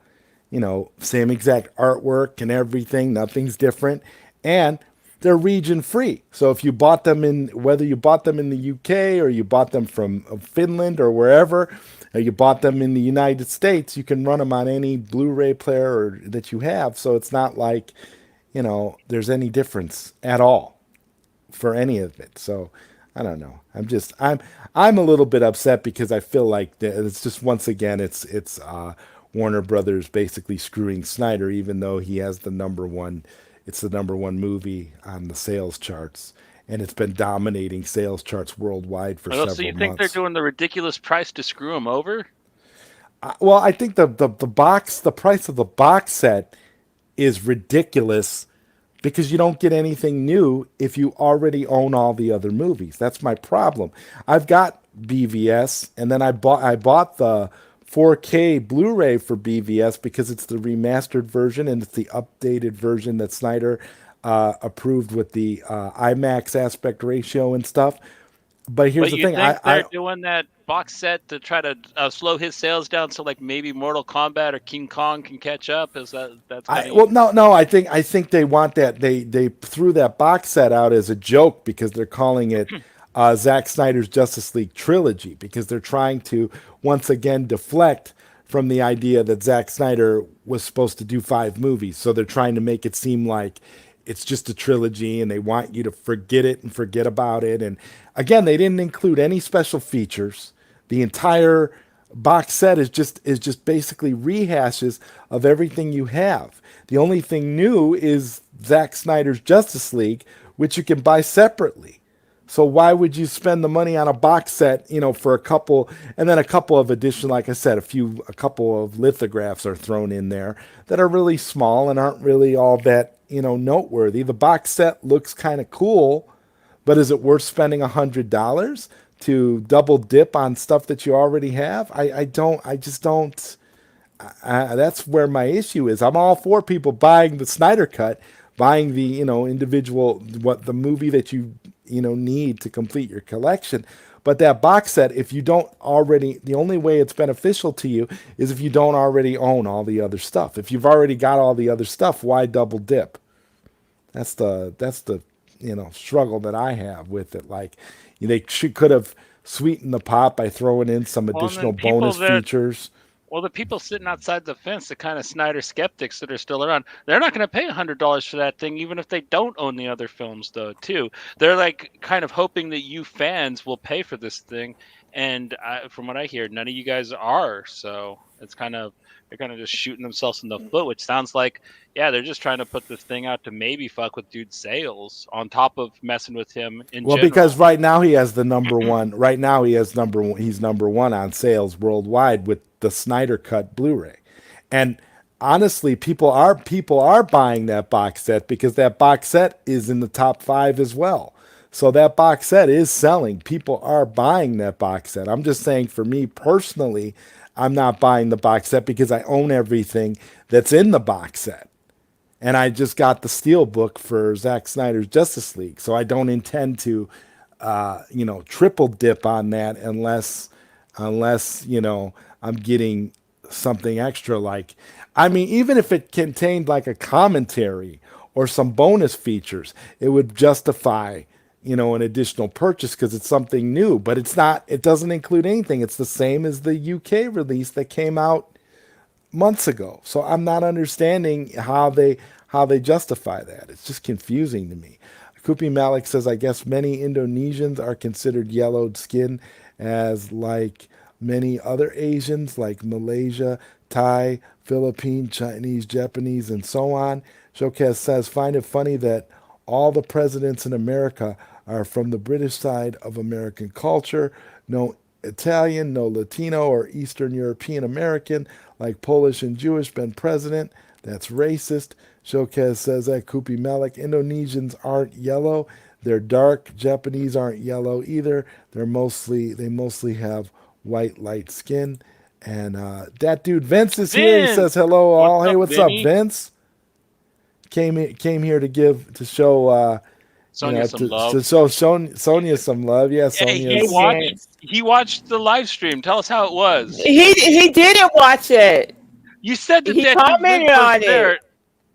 Oh, I so said he I was. did. You didn't No, see no, anybody listen. commented on it. Like, how does No, that you work? you know you guys are being stupid right now. You're not even hearing me out. What I said is I did a test live stream on YouTube. Nobody saw it. Well, there were 3 views on it, but It's on for 3 people. there are 3 views, but they didn't see anything because the stream wasn't even complete. That's Oh, all. That's It was a cool. test. I was just testing it out. It oh, wasn't a true live stream. I accidentally put one of those up too, man. People got to see what I actually look like. It was terrifying. Oh my gosh. are I'm you just getting messing are, with you. are I'm you are you sorry. getting upset now? Yeah. No, but you guys are just being stupid. Oh, okay. Anyways, thank you for coming in, Vince. It's nice to see you in the chat. Kupi Malik says Showcase dark in some province, but many of us have a more light skin also. Showcase says I hung around with Asians, a mistake I will never make again. The self-hatred and racism was just too much, which is why I stopped watching anime in the end. Oh wow. Wow. Marcus Cruz says, us Filipinos are brown skin, not yellow. It's kind of an insult and kind of racist if you use yellow skin as an insult to other people. Kupi Malik says, Marcus Cruz, sorry, just saying based on what I observed, that's all. Okay, we're having a discussion about skin color now, it looks like. Showcase says the light skin don't dominate the dark skin. They're not a majority, much like India, where they think light skin are the majority, but in reality it's not. But it's a lovely country from what I remember of Indonesia. Showcase says, nope, dude, dark skin is not dominant here. More like half here, half there. Let's see what our boy Marcus is saying.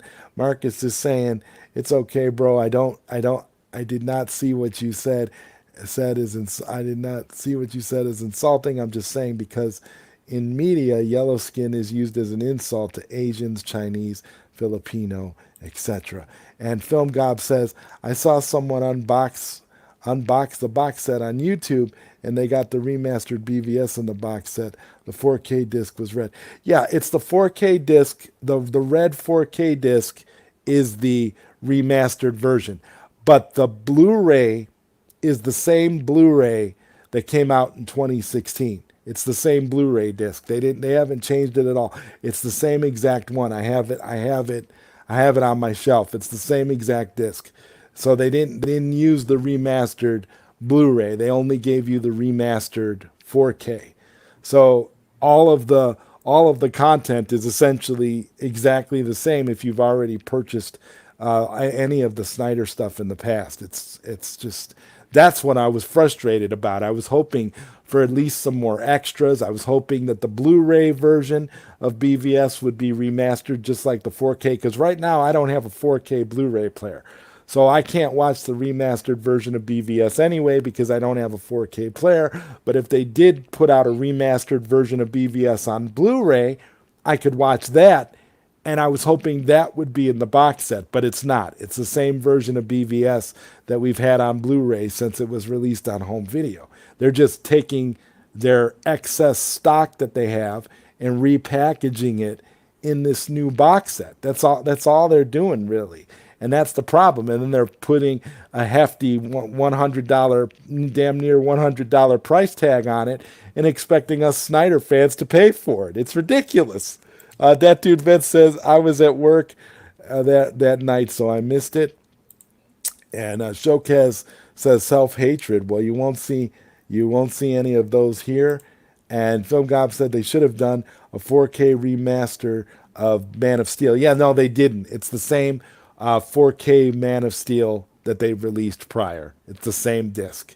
So again, they haven't really done anything. The only thing new is Zack Snyder's Justice League, and then if you didn't have a chance to get the 4K version of Batman v Superman, that's in there. But other than that, there's nothing new for the box set. So I'm pretty much like, I'll skip that and then wait and see if there's a new a deluxe box set somewhere down the line that has some new features. Koopy Malik says, in my country, I mean. And Film Gob says, for that box. And Neo7 says, WB is run by a bunch of knuckleheads. Absolutely. And Showcase says, you need to take a look at the stats for your country. It ain't 50-50, not by a long shot, and especially on when they show images of the country. Marcus Cruz says, Showcase, you hate anime? Showcase says, like I said, to be a fan of Captain Harlock until I realized what it's actually about. Once I understood the culture, it was a show celebrating Imperial Japan of World War II. And Koopy Malik says, Showcase, dude, which stats? You will know when you live here. I know, I live here. Okay, cool. Well, what a discussion! What a discussion! Yeah. We're going between Skin Color and the Snyder Cut box set. I swear, that's a funny discussion, like a strange dynamic, like it's just like, okay.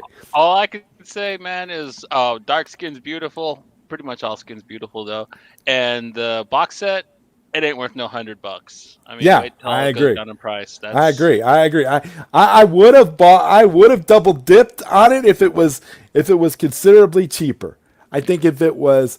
I'd pay $40 for those that's movies. what I said. If it was $40, it would probably be worth it because you're getting that nice box and you're getting, the lenticular pictures and all that. So yeah, for $40, okay. But at the end of the day, it's like, look, man, I already own all the content. Literally, there's nothing in that box set that's new that justifies an additional $100 from me right now. I don't understand how they think that's a good value.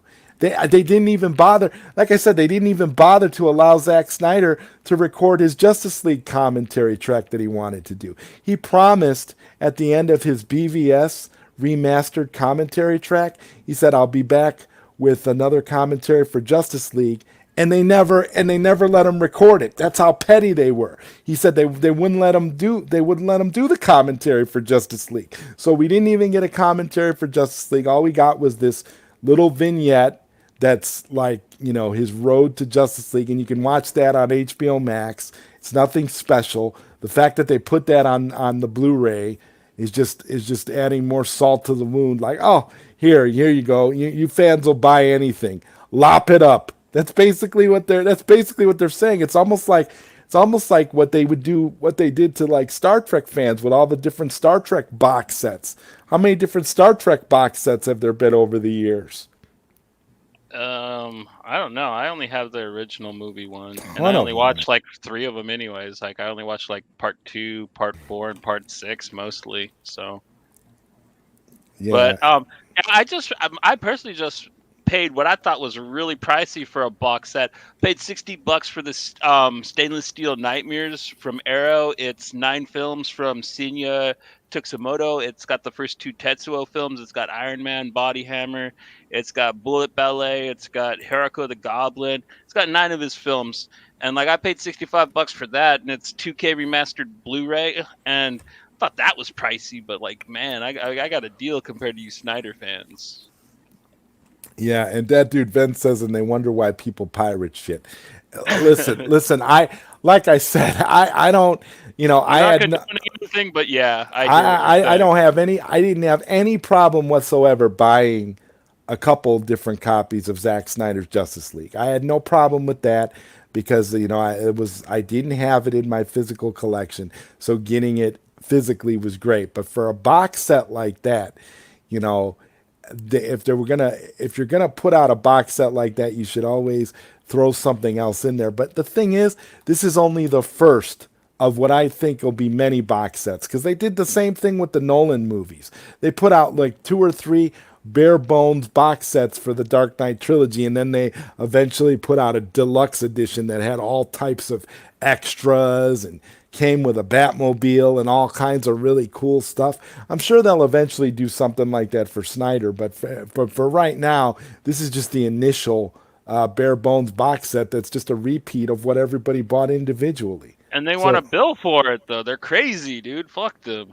Like honestly, Yeah. that right there is like the biggest reason to say fuck you to Warner Brothers right now, in my opinion. For you, Yeah, guys. I don't That- see how insanity. they justify that. I mean, hell, even the Blade Runner box set that came in the suitcase didn't cost no $100. I think it was like $50 or $60 when it came out, and that came with all kinds of cool With toy Blade Runner cars. paraphernalia.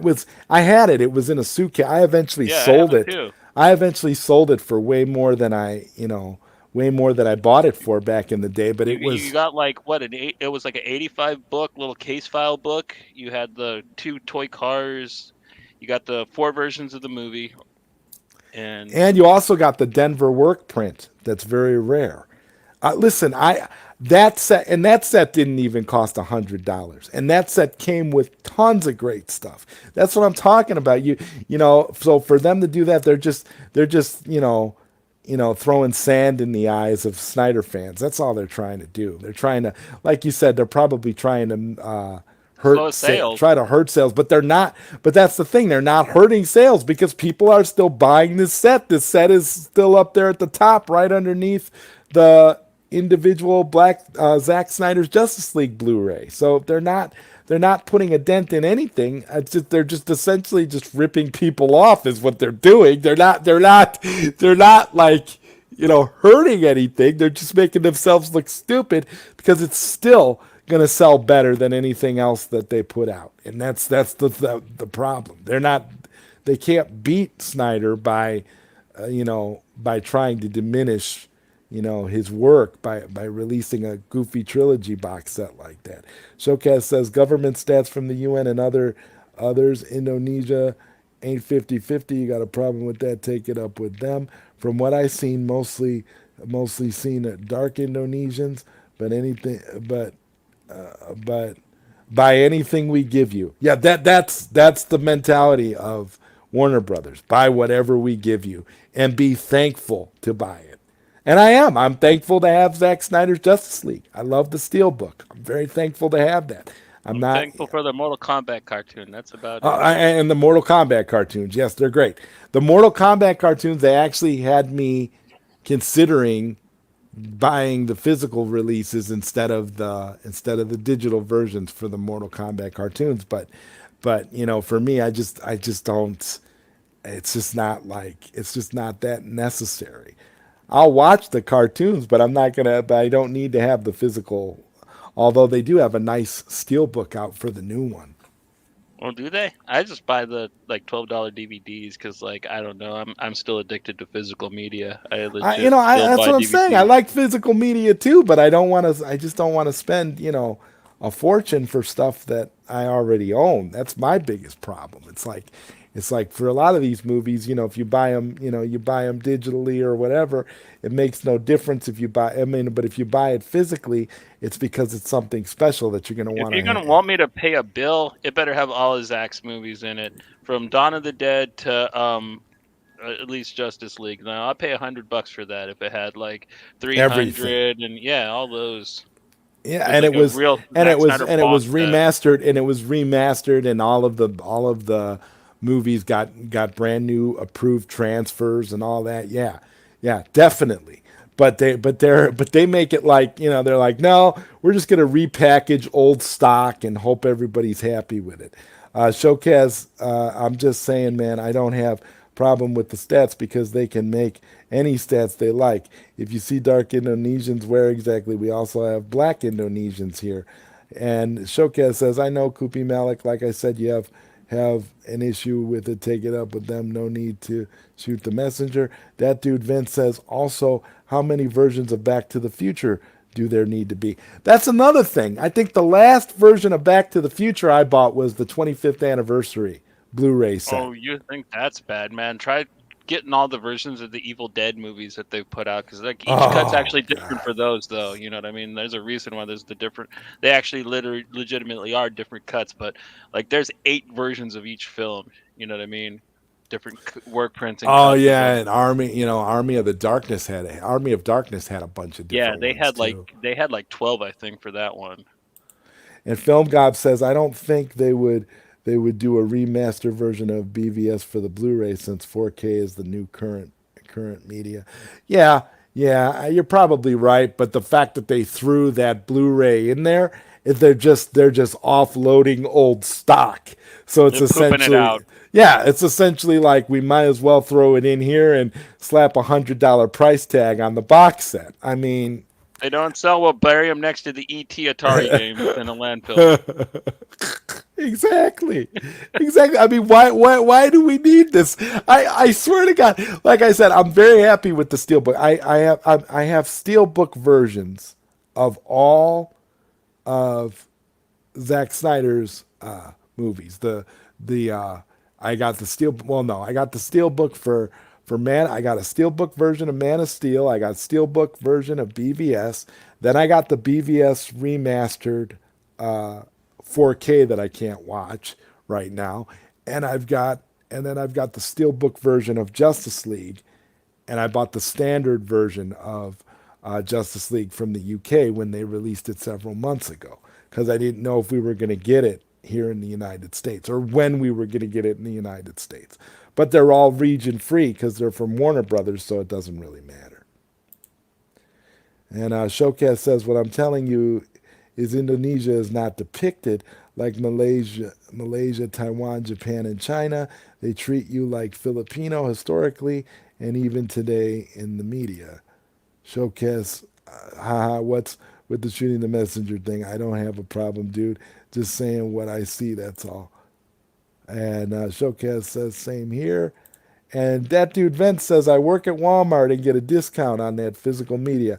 All right, so Vince, are you getting the Zack Snyder uh, trilogy box set? Are you gonna get that from Walmart since you got the discount? I'm really curious because the cheapest I seen it was on deep discount. It came out to in total it came out to about $77, with tax, and I think they did free shipping, so it'd be like $77. But to me, that's still too much Well, for me, for. definitely. If you're saying that, then yeah, it's got to be too much because Like you actually like all that stuff. It's So still too much. It's like still too much. If you're gonna get, that's why I say you're better off if you've got all the movies already. You're better off just getting the steel book for Zack Snyder's Justice League and calling it a day until they release that's something. probably what I'm buying. So Until they release something, um, better, something more palatable. That's going to have a lot of extras. It's going to have that Justice League Zack Snyder commentary. It's going to have all that stuff on the Snyder Cut, all the behind the scenes stuff that went on with Justice League, and they don't have any special features. I mean, are you serious? Like, that's the thing I don't understand. WB, they got a wealth of information of stuff they could have thrown in there. I want a featurette about them removing Henry Cavill's mustache. Like, I don't care how long it is. Oh Just my like, God! I hope this is what I'm saying. There's the documentaries that they could put out about this Justice League debacle would be fantastic. See, that's going to be the box set to buy when they eventually come out with a box set that has all those extras explaining all the behind the scenes stuff, and they talk about Henry Cavill's mustache, and they talk about all these things. That's gonna be the thing. And Showcast says this is a similar issue with wrestling right now. Fans are sick of the WWE telling them what they should like, and now AEW is giving them what they want to see. The fans and the stars are leaving WWE. Oh yeah, I watched an AEW broadcast not too long ago, and I saw Chris Jericho wrestling Juventud Guerrera, and I thought, oh my God, it's 1998 all over again. Showcast says in droves, and Army of Darkness is amazing, absolutely. What happened? So I guess Sonya's think I technical. pissed her off. Should I get a hold of her, tell her I was just joking? I don't think you pissed her off. I think she just had her. I think her internet just crapped out on her again. She's getting the 404 error while she's trying to come back on.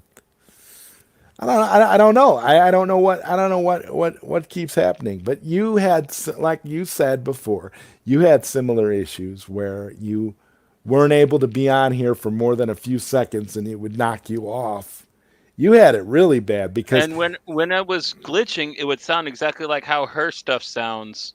But like that's what you sounded like to me. Everybody that was in the chat, like, because we would be doing open panels mostly, and like everybody's audio was just like bong, bong, bong, bong. All I would catch is like little digitized syllables of each little part of people trying to talk, and yeah, it was terrible. And yeah, her internet's throttling her. She might not know it, but like her company might be just screwing her over because that's what it sounds like to me. Her internet's being throttled. right, she's being throttled, but couldn't she like? I think one of the things that could work is if she like reboots her modem too. Sometimes you got to refresh your internet. Lord knows how long it's been since she's like rebooted her modem. Sometimes you got to do that. Yeah, I mean, I don't have a choice. Like, I have brownouts because of storms all the time here, so like it just resets itself sometimes, and sometimes I have to reset it from there because it'll come back on and be all glitchy. So I have to. So yeah, if you're not in the habit, yeah, rebooting your modem is actually a pretty smart idea. You should probably do it a little less frequently than you do cleaning out your computer, but if you want to be doing streaming and stuff, yeah, it's a good idea to keep your modem Yeah, rebooted. I had to do that. I had to do that last week. I did that last week, and it was beneficial. It helped. Koopy Malik said Evil Dead series is way cool. My favorite. Did watch the remake, although it didn't sit quite right with me though. I don't count Yeah, it as an Evil Dead yeah, movie. yeah. I go The fact that one, it had the two. fact that it had Ash in it though. That's the thing, bro. The fact that it had Ash. I mean, Bruce Campbell likes money. He doesn't have much of it, so if you offer it to him, like honestly, dude, like to get Bruce Campbell in your movie, all you need is like a check, some beer, and a camera, and he'll be in your film. Like Mike Madsen, there's a okay. couple actors that are that way. So Well, like, let's make a movie with Bruce Campbell, man. Let's do a movie about let's do a movie about Sonia's weed problem and get Bruce Campbell to star in it. you're being stupid right now, Joey. Sonia and Bruce Campbell. Oh, I'd like to see that. That'd be a good movie. It'd be just a movie just about the two of them eating Cookie gummies dough. and getting in cookie dough and getting high. Oh, who wouldn't want to watch that for 90 minutes?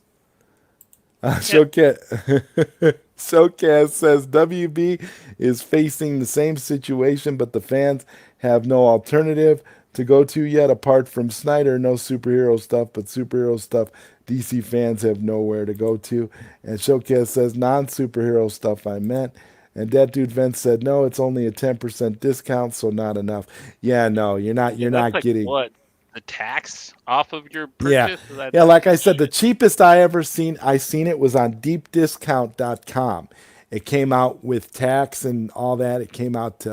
It was like 60 some dollars and it came out to 70. I think it was like $77 or something. And like I said, that's still too much for that, to basically be triple dipping essentially. And Koopy Malik said, "Where did Sonya go? I wish I knew. She disappeared. She's probably having fighting robots. trouble logging back in. She was having some issues, and And Marcus Cruz, Zod, do you have a girlfriend? I have many girlfriends. Thank you for asking, Marcus Cruz. And Cream Pie Lars says, do you think Justice League would have been better if Cyborg stole random bikes on the street? No, no, not really. And also, what if Batman was a struggling rapist? That would really showcase the inner darkness in the character. No, no, no. I don't think so. I don't think so. Do you think that maybe Robert Pattinson's Batman will explore that facet of the character that you're talking about, Cream He Pie? seems a little more pent up and violent, so yeah, he seems like the one that would Yeah, probably do he it seems more like the than one that, yeah, he would be a the little cyborg more. stealing bikes. That sounds awesome. I would watch that I'd film. actually like to see that though. Maybe there's a deleted scene. Maybe it'll come out sometime, man. That dude Vince says I have to refresh my modem from Spectrum about once a month. Yeah, that sounds about right. Once a month, once every couple months. You don't have to do it all the time, but it does get it does. Modems, like everything else, have a cache, and once in a while it needs to be cleared. It's just the way it is, and that's fine. I mean, especially if you want to be doing streaming and all that kind of stuff, right? Uh, Showcast says, well, Jericho is old. It's the ones who are new, but for a long time didn't get their shine in WWE until now, like Daniel Bryan and CM Punk, for example, are the Snyder and Ayer of wrestling. Well, it's good. It's good though, and like I said, I like AEW. That's why I said when I watched it and saw you know Tony Schiavone calling the match, and you have Juventud Guerrera and Chris Jericho. It's 1998 all over again because that's how WCW Nitro used to be. You'd have Juventud Guerrera wrestling either Disco Inferno or Chris Jericho once a night, Or and Kidman or or, Raven. or He one would of them. raise They some were of it. always there, They and had a and, they had and a it's so good yeah. uh They had a great cruiserweight division. It was really nice. And I'm gonna be honest. I love hearing Tony Schiavone's voice. I love hearing Tony Schiavone's overexcitable voice on a wrestling show. I think that's fantastic. And then the fact that Jim Ross is over there from WWE, I'm like, really? I'm like, that's even more cool. So you got old Jim Ross and old Tony Schiavone who could barely walk, sitting in the booth calling matches like it's 1998. hmm, The only thing better would be if they were able to bring in Bobby the Brain Heenan, but I don't think is he still alive? nobody really likes him because he like outs a Was lot of Heenan still people and stuff in the alive? beginning. No, but is Last Heenan I heard, still he was alive? doing a podcast, so yeah, I think he is. I haven't heard of him passing away. Because I th- So I heard I thought Heenan was suffering from some kind of dementia or something. I don't know. I don't remember. I don't want to say if he's dead. I don't want to say he should be doing AEW. But honestly, I always thought it was funny when they brought him on Nitro to do those little segments with Shivani and Mike Tenay. I always thought that was pretty cool. But Koopy Malik is saying, "Hey, that dude Vince." That dude Vince is saying, "Koopy Malik, hey." And Showcast says, "Where the company went out of their way to screw them and ignoring the fan demands, the fans' very loud demands, which we saw on TV all the time, and they still didn't listen." Showcase laughing at Bruce Campbell.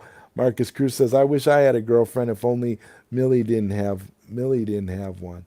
Well, Marcus, Well, you maybe think she's maybe you still still yours? yeah maybe you still have a chance with Millie, dude. Who Yeah, knows? boys got it hard for 11, man. Like, I hope that works out for you, dude. Like, I'm pretty sure you're better for her than Finn Wolfhard. So, yeah, stay at it, I guess. Showcase says a beer. You serious? And Koopy Malik says Sonia's Adventures Chronicles of the Weed. Yeah, yeah. Are you? Sonya's bizarre adventure. Like, Oh, are you kidding me? And every couple of minutes, Sonia would be like, "What?" what? I mean, it'd be perfect. I mean, it'd be the perfect film. Like with Bruce Campbell sitting there, and Bruce Campbell would be popping gummies. Oh, it'd be hilarious. And Showcase says you're picking on Sonya too much. Be nice and play sweet. No, Sonya's cool. Sonya's all right. I don't know. I think right now she's just having technical problems because she would It have is been. getting late too. Like Well, we're that's going the into other three thing. and a half hours. We're going into the nether realm of the show, and she does she's got to get up early. She gets up at like 5:30 in the morning, so she probably had to go to bed. I mean, and all of the issues with the internet and the StreamYard aren't helping. Koopy Malik says, "Marcus, be careful not to be dragged inside and upside down." Showcast says, "What about from Holland Spider-Man having a pedo? And Adele who's still at high school after missing school for 5 years." Mm, Oh, that dude Vince is saying about Bobby Heenan, he died in 2017. Well, that explains why he's not on AEW then, because I'm almost yeah. sure he would be in AEW if he was. I haven't paid attention to wrestling since WWF ate the WCW. Like, And that's the thing. I think like Eric Bischoff and Vince Russo and all of them. I think they all have podcasts. Showcast says I am more WCW of 89 to 91 before Nitro came and Bischoff spoiled things. I love NWO and Crow Style Sting, but it was ruined. No, Bobby Heenan died 2 years ago or 3 years ago now. Dangerous Alliance, The Horseman, Vader, Cactus Jack, that was WCW, but Bischoff ruined it by getting Hogan in. Wait, what's wrong with Finn Wolfhard? I oh, personally nothing. think. I was just joking, dude. I was just saying that because he's like her age, and they always try to, at least on the show, they're hooked up. That's all I meant by it. I don't Yeah, have he a says problem I with Finn per Wolfhard. he He's a says cool I kid. personally he says I personally think he should be Millie's boyfriend instead of the all woman cheating boys Millie dated, except for Jake Bon Jovi. I think he could be the new thing. Like, yeah, you keep talking about Fantastic Four casting, and like I'm all about Finn Wolfhard as the thing. He's got the body for it. Showcase says, while it turned out well for them in the end, seeing WCW diehards like Austin and Pillman getting fired or losing to Jim Duggan was too much for us WCW fans.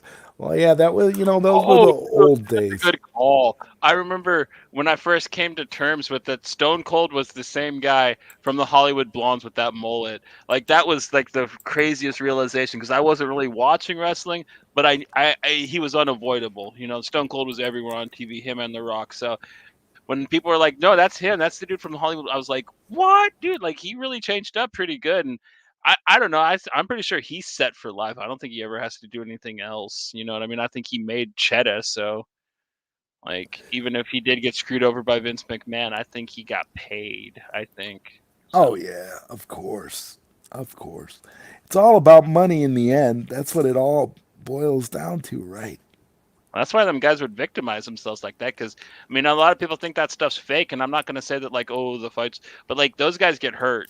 Like there is some actual like pain that's involved with just the rudimentary things of that sport, and yeah, like they deserve every penny they get, in my opinion. Most of them, at least. Oh yeah, yeah, yeah. They definitely do. They definitely do. And Marcus says, I think Millie deserves to be loved. She's an honest and kind person. All these boys she dated cheated on her and were abusing her. Yeah, yeah. It's that's Write her the a SoundCloud rap song about it, man. Tell her about how you're the man for her and how them other dudes ain't cool. Like, bust it out, dude. Like, I'll come up with a beat for you. Yeah, man. That'd be awesome. That would be awesome. And Rushman says, yo. And that dude Vince says, yeah, they let Steve Austin be himself. Stunning Steve Austin was from the Dangerous Alliance when he had long hair and when Heyman had hair too. Straight up, Yeah, I remember.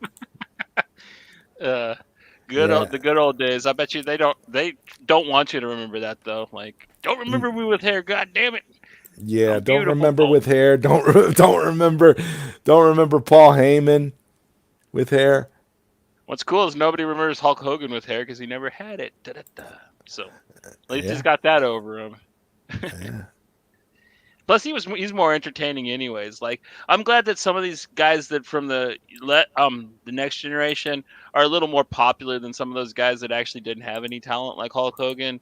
Like, dude, like Steve Austin's actually pretty funny. He's actually a really entertaining dude, and I've liked him in almost every movie I've seen him in. Unlike Hulk Hogan, so Well, yeah. I mean, Hulk Hogan. Uh, that dude Vince says, watch the episodes of Hot Ones with Steve Austin. It's great. Showcast says, never thought he would end up as Stone Cold, but not surprised after seeing his promos.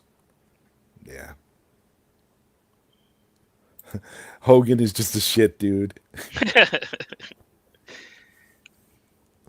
Yeah, yeah. Well, this show, diverged into a conversation about skin color, turned into Snyder Cut Blu-rays, and now we're talking about wrestling. And Sonya disappeared, so I think now would be a good time to go ahead and end the stream. I wish Sonya would have been able to come back, but I'm assuming she had technical issues and wasn't able to get back on, or maybe she just decided to go to bed because it is getting late. But either way. Johnny and I will be back tomorrow for the unsubscribed episode of the ZodWriter show. So that should be a good show. Showcast says girls like dangerous guys. They're not into guys fawning over them. That's the reality. And Integrity 101 will conclude today's episode with Zack Snyder's Justice League and Justice League 2 is inevitable. the And with perfect that, ending. and with that, ladies and gentlemen, we will pin Integrity 101's comment, and we will be back tomorrow. Johnny and I will be back tomorrow for the ZodWriter show, where we talk about unsubscribed. It's going to be an open panel. So anybody that wants to join, the link will be in the description. You can come on and tell your stories about your unsubs. I'm sure it's going to be a fun show. We're going to have a lot of great things to talk about, and we're going to kind of break it all down.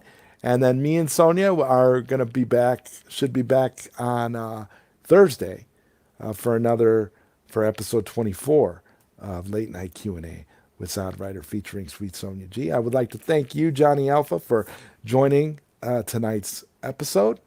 And like I said, I don't know what happened to Sonia, but I think the technical goblins got her. But we will see you tomorrow.